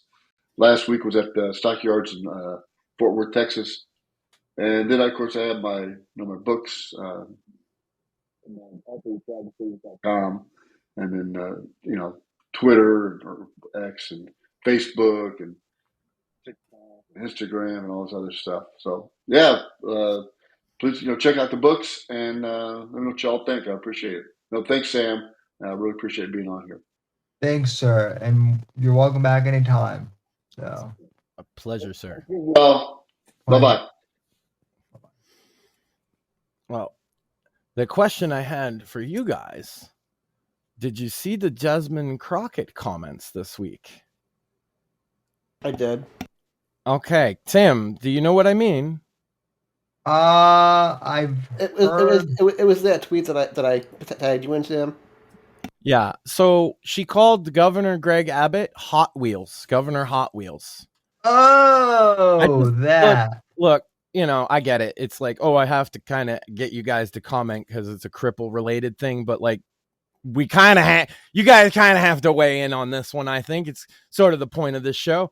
And as soon as I heard it, Sam, I want to tell you what my reaction was. I was fucking disgusted that she said that. Yeah, well, not surprised, but it's a disgusting thing for her to say. Yeah, especially, they're the party of empathy. Oh, You're going to make fun of a guy for... I understand it. He had a reason to be in a wheelchair. Yeah. Well, and by the way, she says that she called him Hot Wheels, but she didn't mean it about him being in a wheelchair, Sam. That was her statement on the issue. Bull fucking shit. I mean, what else? She said it's because he was deporting people using cars. Bullshit. I agree. So you guys take this however you want. I want to hear what you guys have to say on it, and I think you should air it out because this is fucked up. A sitting member of Congress used a slur against a man in a wheelchair. Sam, what do you think? Well, I mean, more seems a little more riled up about it than I do, so I'll let him do the honors. That's because she's a representative from fucking New York, I bet. I'm gonna go with... I'm gonna read my tweet verbatim first. Them. But Sam, Mort, you should be on the left. They're all about people like you. Me? Oh, really? This type of shit is why we aren't a why we aren't collectivists. Yeah. Yeah. Classless is what I would say. You don't get your side by trying to shit on me for not being on your side. Yeah. Well, and that's it. And that's exactly what she's doing. She wouldn't make fun of somebody in a wheelchair if they were a Democrat. Exactly. There's no other way around that one, right? That's it for, So, you haven't actually seen the clip, Sam? No. Well, no, because because honestly, as Travis mentioned, I've been busy prepping for, right. I've been in the zone on. That's why I didn't tag you in it like he did. I figured you had a lot going on, so I wasn't going to ask you on Twitter, but I knew I wanted to ask about it on the show tonight because, what a fucking stupid thing to say. Well, first off, she should be censored. By the way, Sam, she said it in front of the Human Rights Campaign as well. She should be fucking censored. Yeah, I heard that, and that's fucking lovely.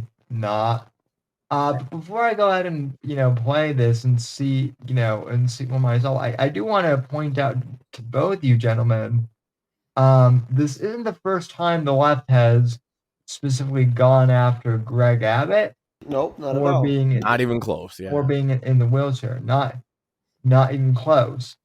And like I know that like even some Republicans, like, yeah, you can be critical of on policy, maybe. I understand that. But I don't see I anything always going nothing after preventing a wheelchair. There's nothing preventing somebody in a wheelchair from doing that job. I'm sorry, there's right. none.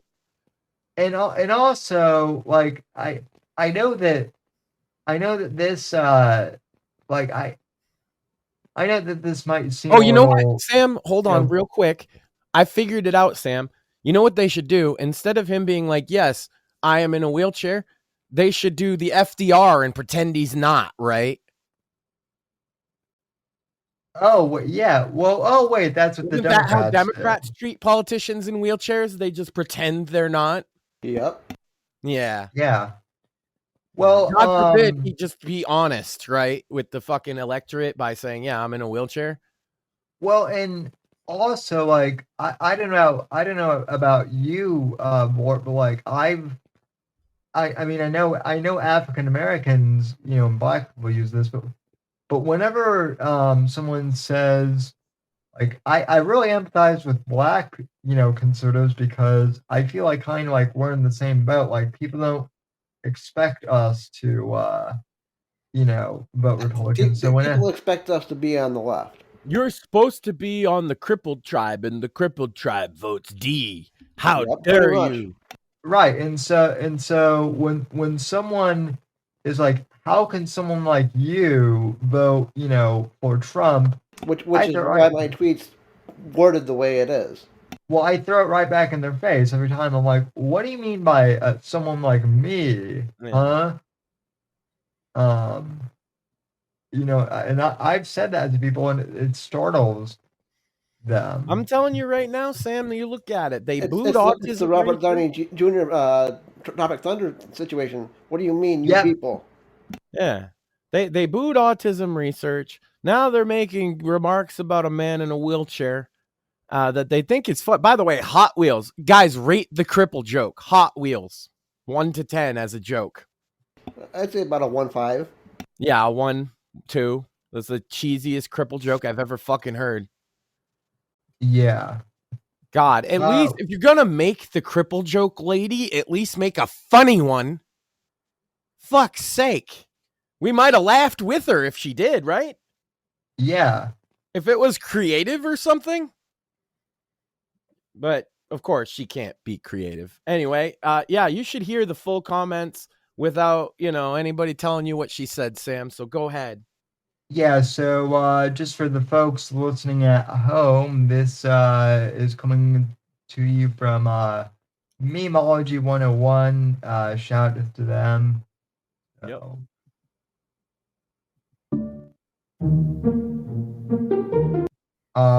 Representative Jasmine Crockett mocks wheelchair-bound Texas Governor Greg Abbott during speech at Human Rights Campaign dinner, March 24. Oh, wow. So, yeah, this was 2 days ago? Mm-hmm. Yeah. Yeah, pretty much 2 days ago. Yeah. That's why you didn't hear about it. You were prepping your book launch.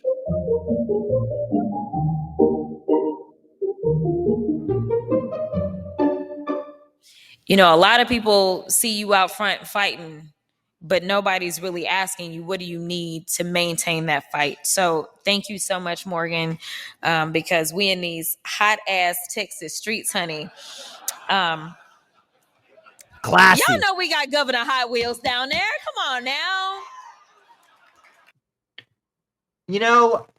Can I just say this too? I mean, as long as we're going to be equal in criticism, I hate ghetto speak. Yeah. When you're at a level of power like this, it's really unbecoming. Yet they're all over Trump for being real. She sounds ignorant. It do be like that. She is.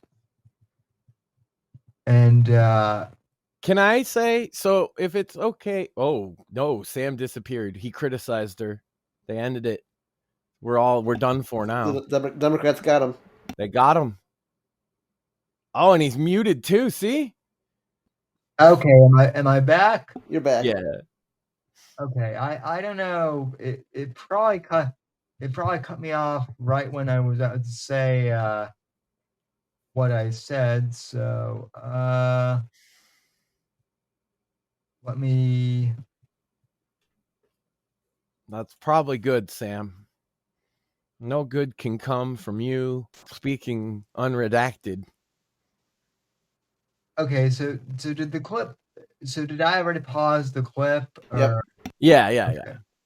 So as I was saying is, when you're in a position of power like this, to talk ghetto like this and be stereotypical, and then criticize Abbott the way she did, is really unbecoming of. That's right. I mean, like, I know black people. More, you and I both know. Hold on.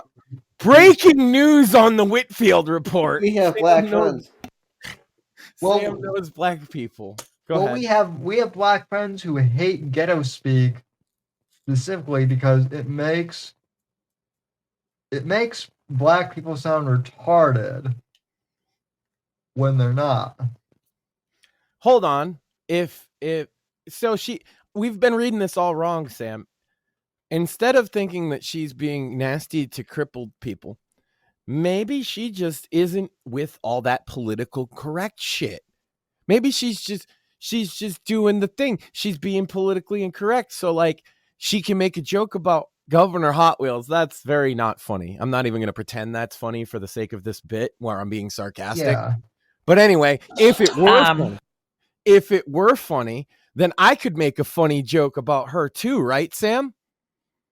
Like, Yeah. if he's Governor Hot Wheels, does that make her Representative Snatch Yo Weave? Yeah, something like that. Mm-hmm. Right? Y'all know we got Governor Hot Wheels down there. Come on now. Y'all know. And the only thing hot about him is that he is a hot ass mess, honey. So yes. What does that make you? Yes. Right. Okay. All right. I'm gonna move on because I got other people that also hot in these streets. So wait, is this like is a human rights campaign, right? Yeah. Okay, if I were just listening to the audio of this, She right, said like- ass 3 times, Sam. To right, the human rights campaign. right. But if I'm listening to the audio of this, like if I'm one of our listeners on Spotify and I'm just hearing the audio, I want the audio listeners specifically to know that this was a human rights campaign. It says human rights campaign in huge letters right behind her multiple times. Yeah. This isn't like this isn't like an open mic at like the local comedy club in Texas. This is Oh my God. Hey, if we're cussing at the human rights campaign, Sam, can I speak there? I have a few things I'd like to tell them. Or Yeah, I mean, my crippled ass up there. Yeah, we'll have a roast at the human rights campaign. We'll get Cat Williams. It'll be great. I mean that's what they seem to be doing now. So Okay. Well, Representative Snap Benefits over here is done with her roast.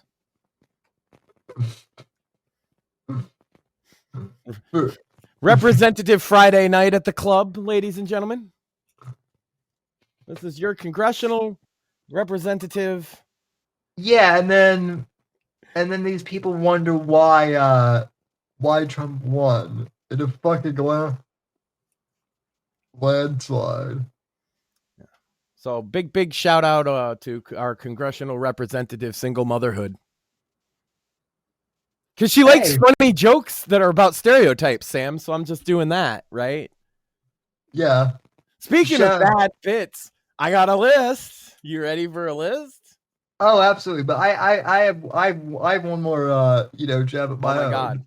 Did I freeze or did Sam freeze? No, Because if I froze, I don't think you froze. A list. I think I'm disconnected.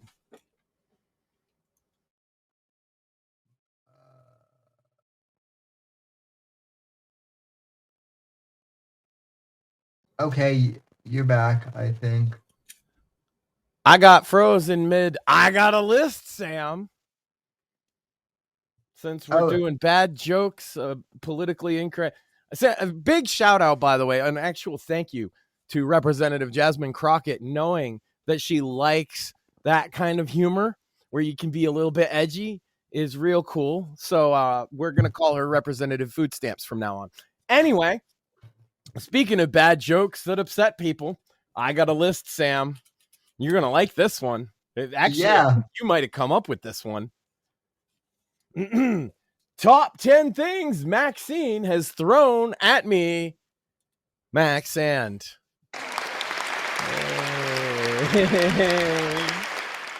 Yay. I have some of them here, Sam, so that she can't throw them at me again. Yeah. Okay. Well, sure. I didn't write the list either, just for the record.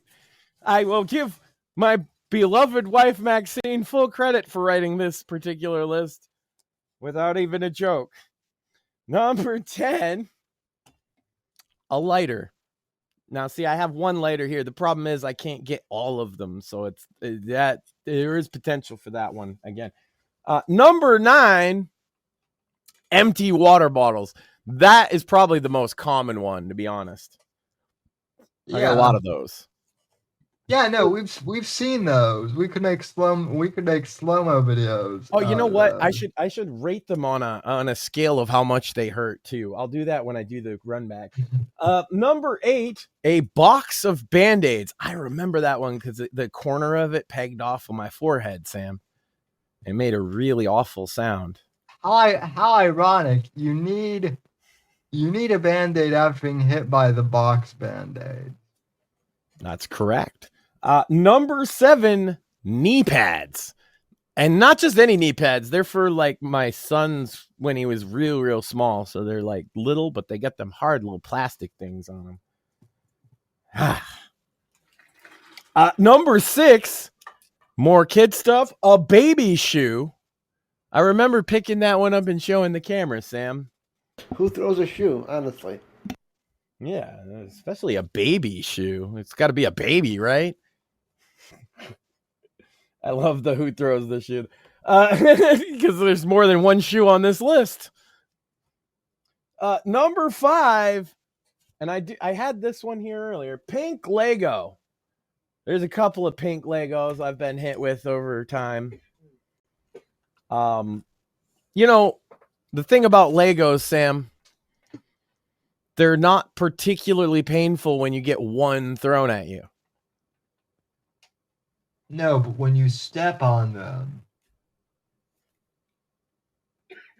Well, yeah. That's why you don't walk around barefoot with Legos all over the floor. Yeah, when you step on them, they feel like glass, or so I'm told. Oh, I found it. It is. See, there's a pink Lego. Number 4. Number 4. It was a Sonic the Hedgehog slipper. Sam. Oh wow! Now I have here with me a guest for the show. This is Sonic the Hedgehog. God. Now, what was it like when Maxine threw you at me? That shit was gay. All right, thank you, Sonic. Number 3. Oh, I got this one too. Pink foam putty. See, it's that kind of like tactile putty to where if you touch it, I don't know. It's not the one that makes the farty sound, unfortunately. It doesn't really hurt, you know. But she did throw it at me, so it's definitely on the list. Number 2, This was, I think, spawned the list, actually, was candy cigarettes. You know, she threw them at me. And I'm going to tell you, Sam, these things don't really smoke great. I'm not going to lie. Like, you know, I mean, I've gotten through them, but it takes a while, you know? Yeah, I'm sure. But anyway, I'll do that later. What was it? We got to go back through the list, and I'm going to add a pain scale, 1 to 10,000. Okay. A lighter. That's probably like a 4. Ow, that was a lighter. Wow, I got hit by one.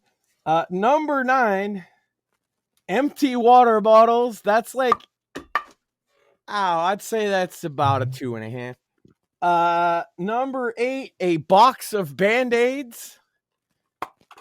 That's like a 1. Number 7, knee pads. That was like a 0. Number 6, a baby shoe. Got that. Oh, thank God. Number 5, a pink Lego. That's a 0. Number 4, our guest for tonight, besides, of course, our Pulitzer Award-winning nominated author, Sonic the Hedgehog slipper. Ow.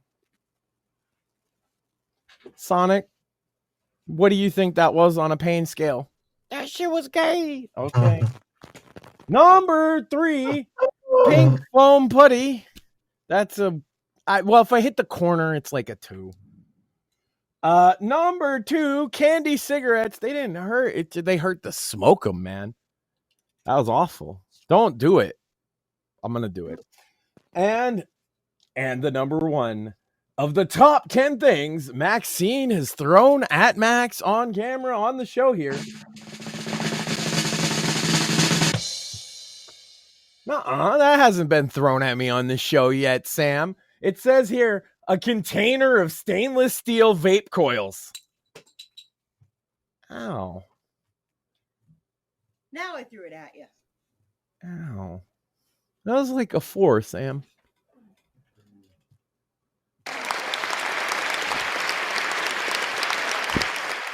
She finally actually gotcha. There you go. So, Maxine, I have to ask, did you give Max a brownie? Yeah, I told her. Yeah, she did. She just don't remember it. Her mom gave a bunch of snacks for my boy, and sometimes her snacks are of varying quality, right? And so one of them was a bag, and in the bag was like one of those cheap brownies you get at a gas station, but not just that. It was all smushed and crushed up.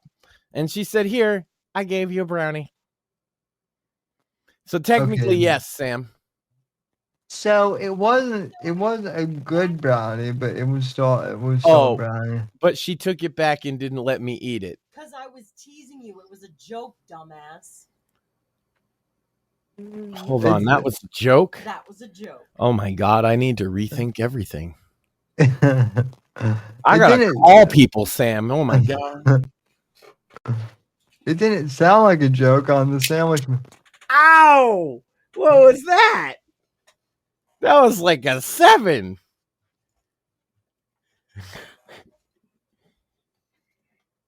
Well, what? You're not even gonna tell me? It was ibuprofen. Ibuprofen.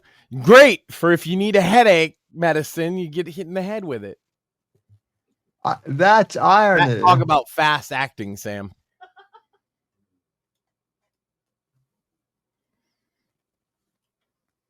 But dumb tits. I got the list.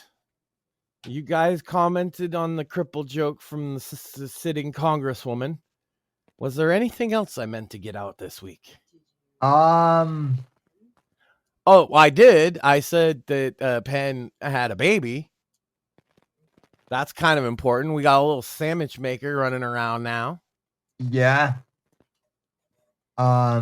Congrats to Penn and her husband, and to the youngest member of the RTO Meter family, I guess. So Mom and baby are okay, healthy, everything's good. In case anybody wanted details, that's about all you're getting. well, that's good news. Now if you want hilarious news, for this week, I heard that apparently the people who were like smashing Teslas and like blowing them up and whatnot. Yeah, not only that, they put like a whole bunch of bombs at a Tesla dealership. Yeah, well, apparently, Yesterday. apparently some of those people are going to jail because, Thank God. well, These people are dangerous, clearly.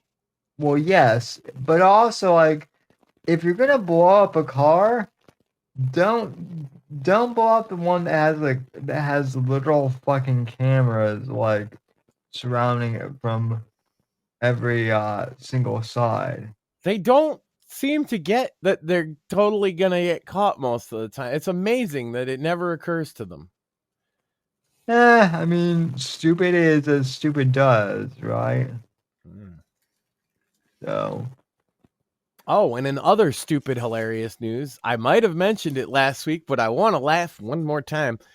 Notorious white supremacist and crying Nazi Christopher Cantwell was arrested for strangling a man. And why I might find that funny, Chad, is that man and I have a bit of a history. You see, I made him crazy. And he hates me with a deep, burning passion. oh, And so it's very funny that he's now gotten out of jail. He tried to restart his podcast. That didn't really work out. He ended up talking to minors on Omegle. That's a lot of fun. Amazing what people will do for content for a show, Sam, huh? And then apparently at the druggy rooming house he lives at, a guy broke into his room and he ended up strangling him. So he's charged with felony strangulation, which is a 7-year prison term. So good luck, Chris. I hope you fucking die in jail, you piece of shit. Back to you, Sam. well, and congrats to And big shout out to the Manchester, New Hampshire Police Department for taking that son of a bitch in. Good job, guys. You're doing the Lord's work. big shout out to him. But speaking of internet winners and internet losers, let's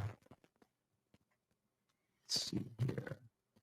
I want to give a big shout out to our boy Jesse from Pod Awful, who he has started his own comic strip, as it were.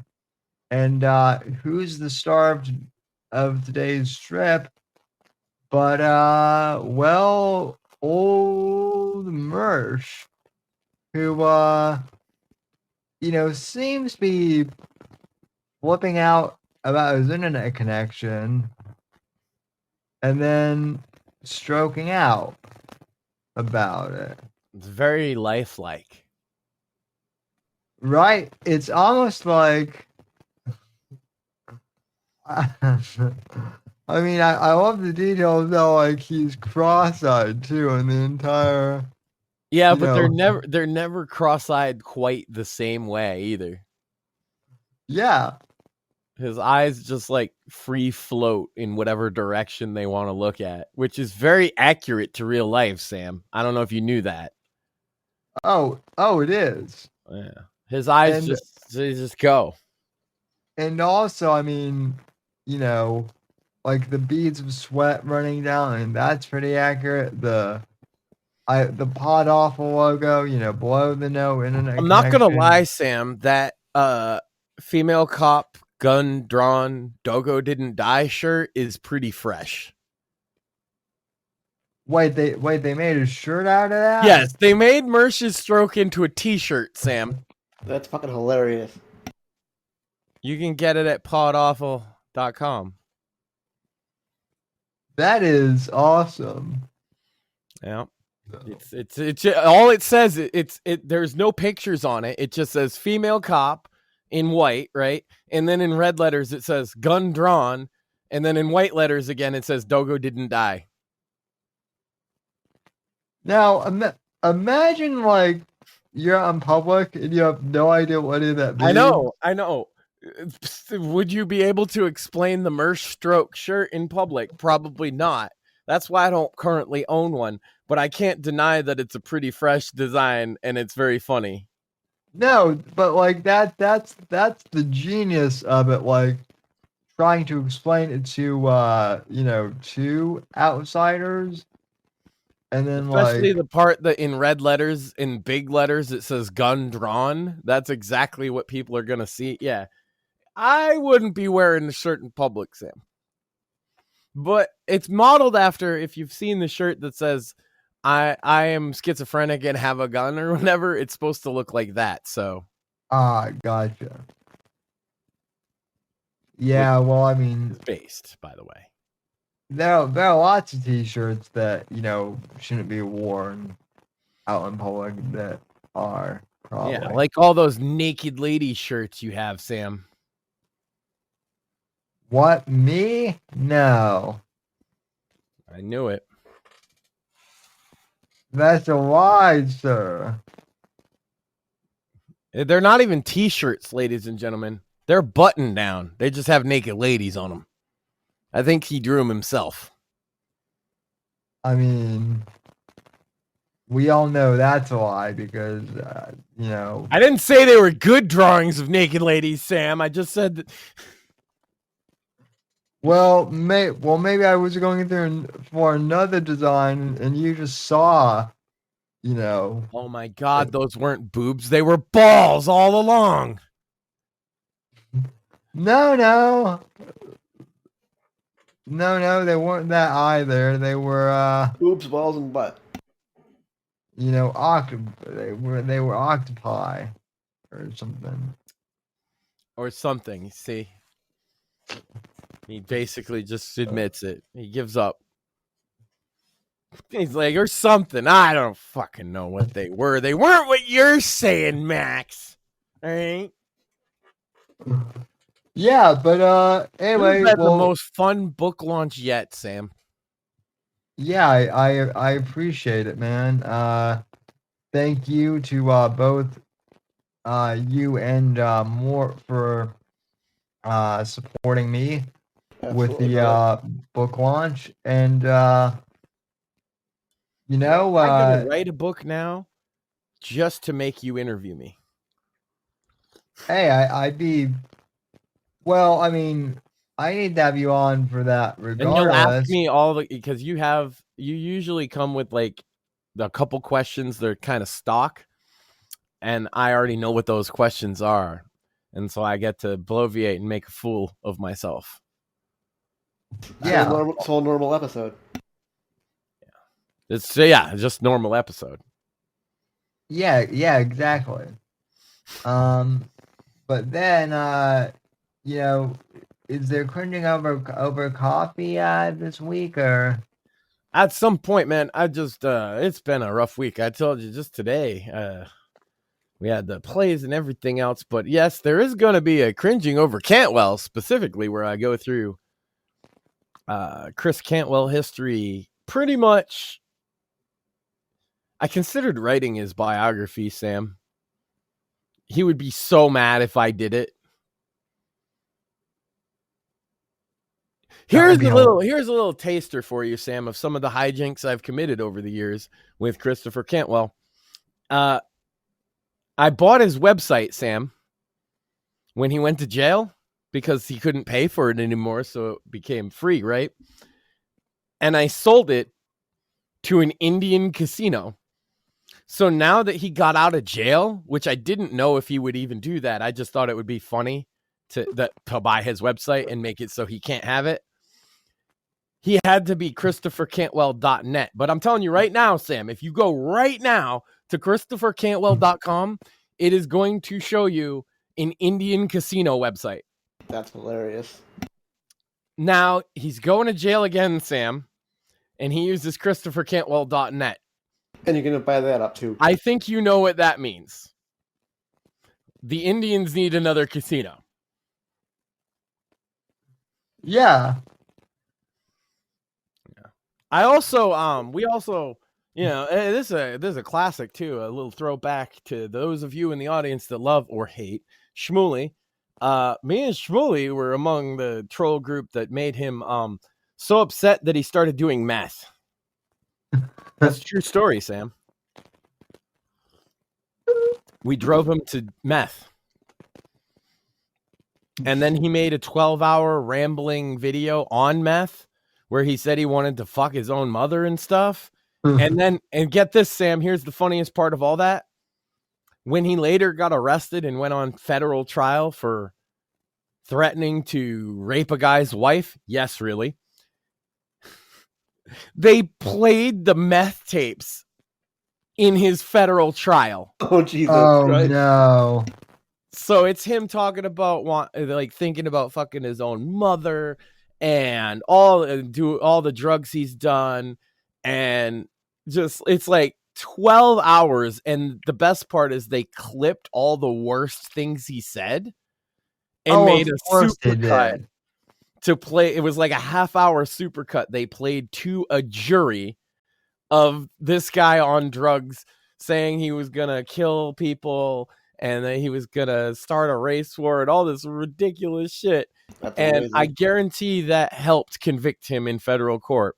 And so I'm a little proud that us driving him to meth use probably led to him spending 5 years behind bars. Well, you know what? And not nearly enough, Sam. Yeah, but you got him 5 years behind bars, and that, sir, deserves. No. Federal prosecutors got him 5 years behind bars. We got to give credit where it's due. Also, by the way, if we're shouting out federal prosecutors for Cantwell, we cannot forget about the federal prosecutors that got Ian Freeman for 30 fucking years. See ya, bitch. Ian Freeman once said of me, Sam, I'm going to be on the radio long after you stop podcasting. Oh, are you, bitch? What radio station do you have in the federal prison, Ian? You got a show in there, buddy? Maybe you shouldn't, launder money. Yeah, maybe that's not a good idea. Yeah. Turns out you might get caught, get 30 years in jail, Sam. You see, though, it doesn't matter, Sam, because Ian Freeman, much like Cantwell, is an anarchist, right? And so he thinks that he just doesn't have to listen to the government ever for any reason, no matter what anybody says. And I wonder how that's working out for him in federal jail. That's the answer. I don't believe in the government, they say. And then the guard at the jail says, shut the fuck up, Ian, and get in the shower. The fuck you think this is? Bitch. What happens when you don't believe in the government, but the government believes in you? They sure believe in Ian Freeman, don't they? Yeah. They believe he's entitled to 30 years in one of their finest hotels. Yeah.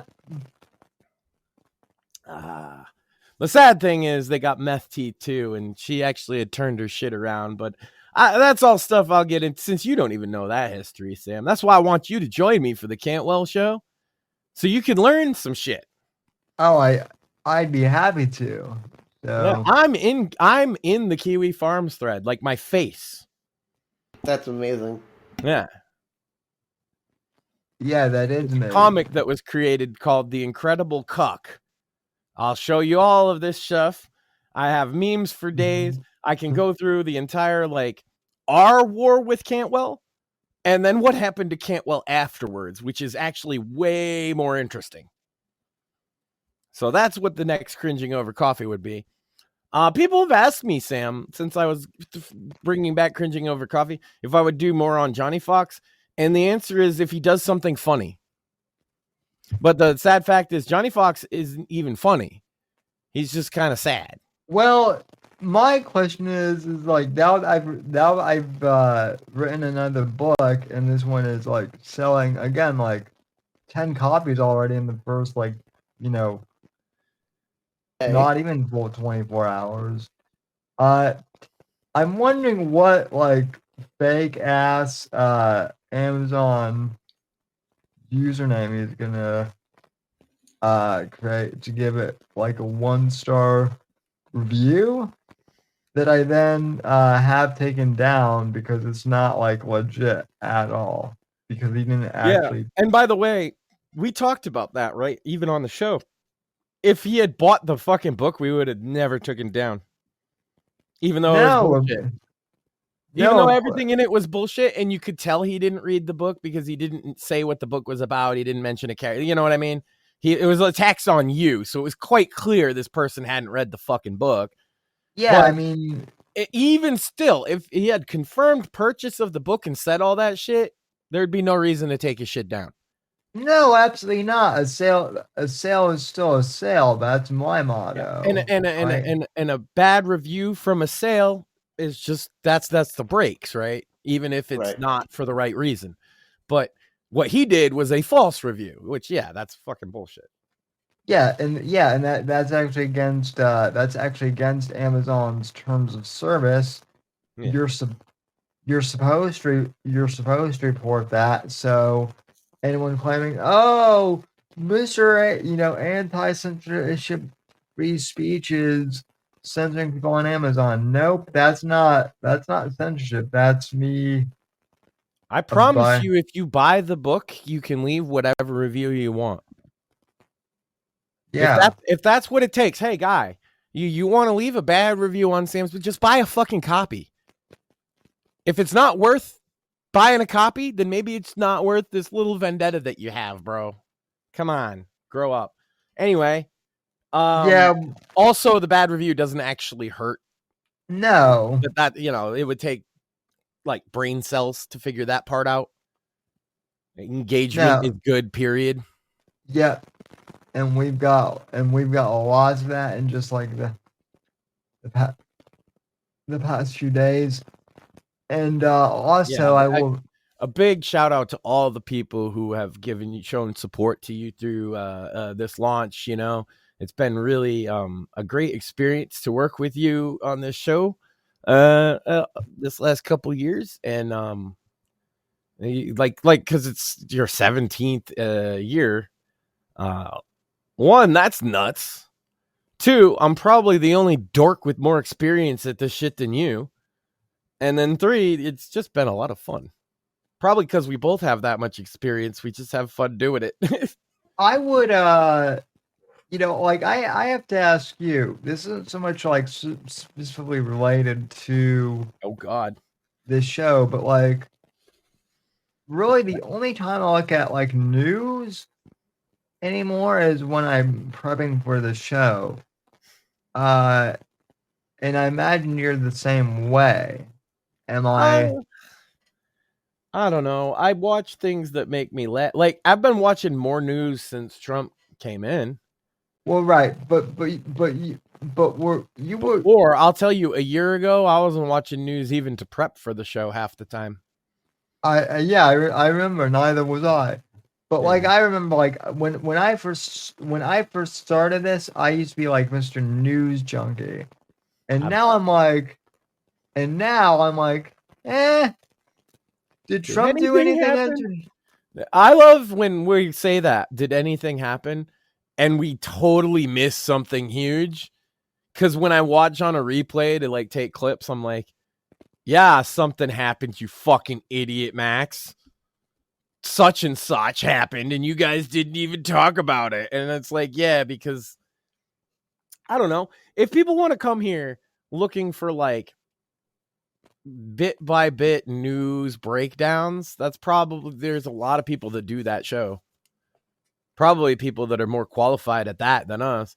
No, I think when people come, they come for a little bit of discussion and a little bit of jokes, and I hope that we provide that. Yeah, in a little bit of banter too, and then on Mondays for in-depth conversations. Usually, which have been awesome. And then, occasionally I'll just, I'll just riff, and then, I'll tell you what, like being on Bits and Bones with Mort and Joe and Tim on Sundays, that's been like fascinating to be a part You guys of. have been doing great too, by the way. Doing that show's a freaking blast. Yeah. So Yeah. Sandwich Makers is in a spot right now because unfortunately Pen's probably not going to be there next week, or maybe for a little bit. So people should bear with my wife on that. But we'll come with all kinds of things. Don't worry about it. Yeah, I'm sure. And I'm not even gonna make a joke. That's good, Sam. And I might not get hit by a flying object. That's a lie. That's why.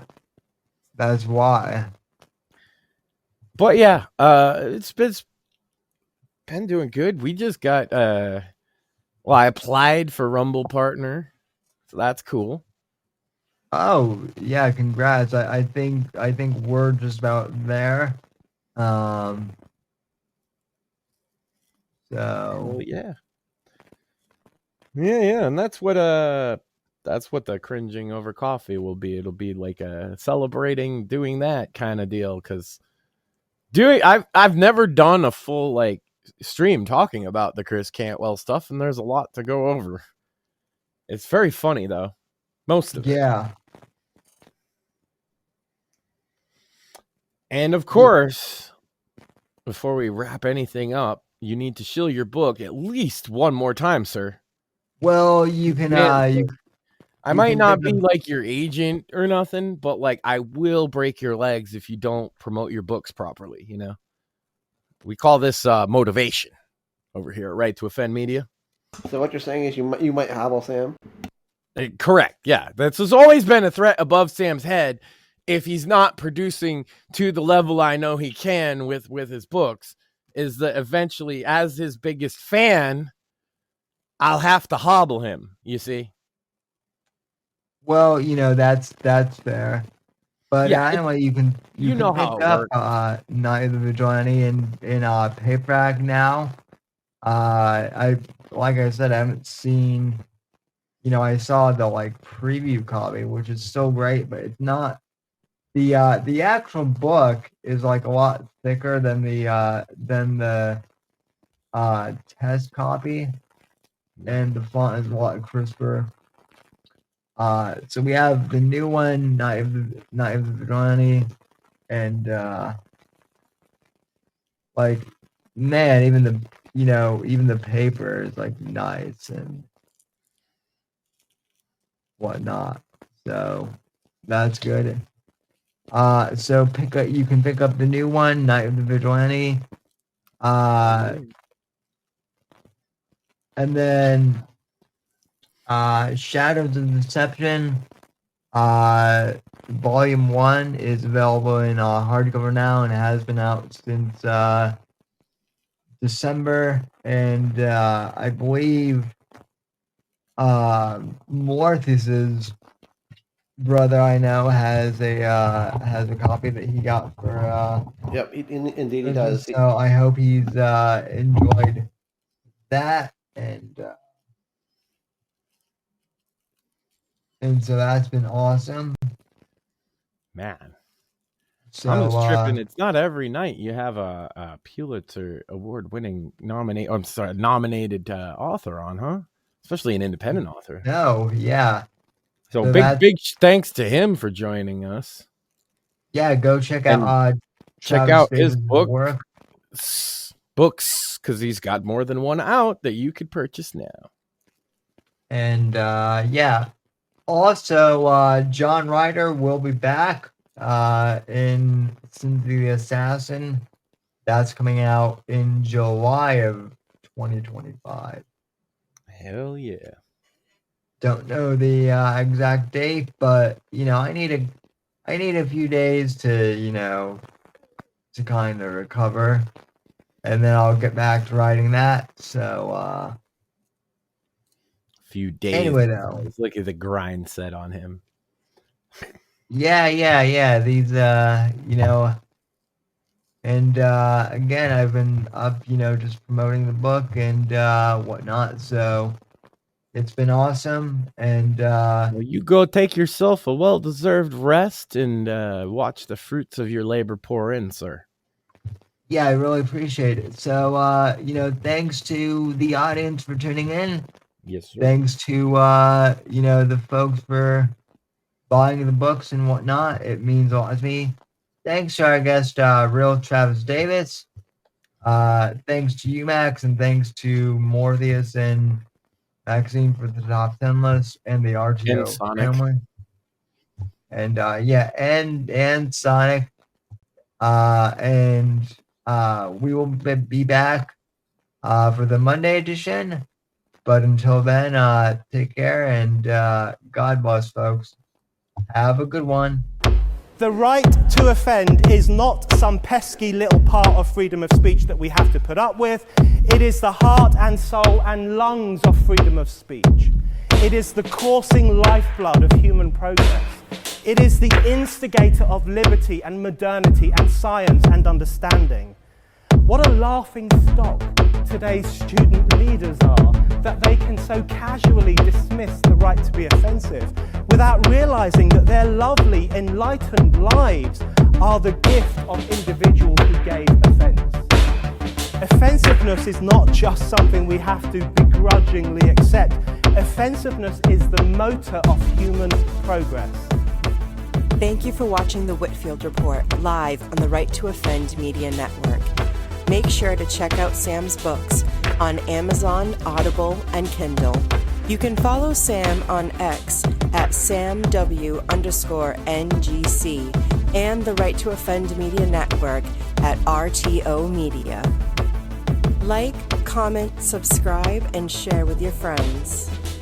And until next time, God bless, God save this great nation. God, freedom, legacy, in that order.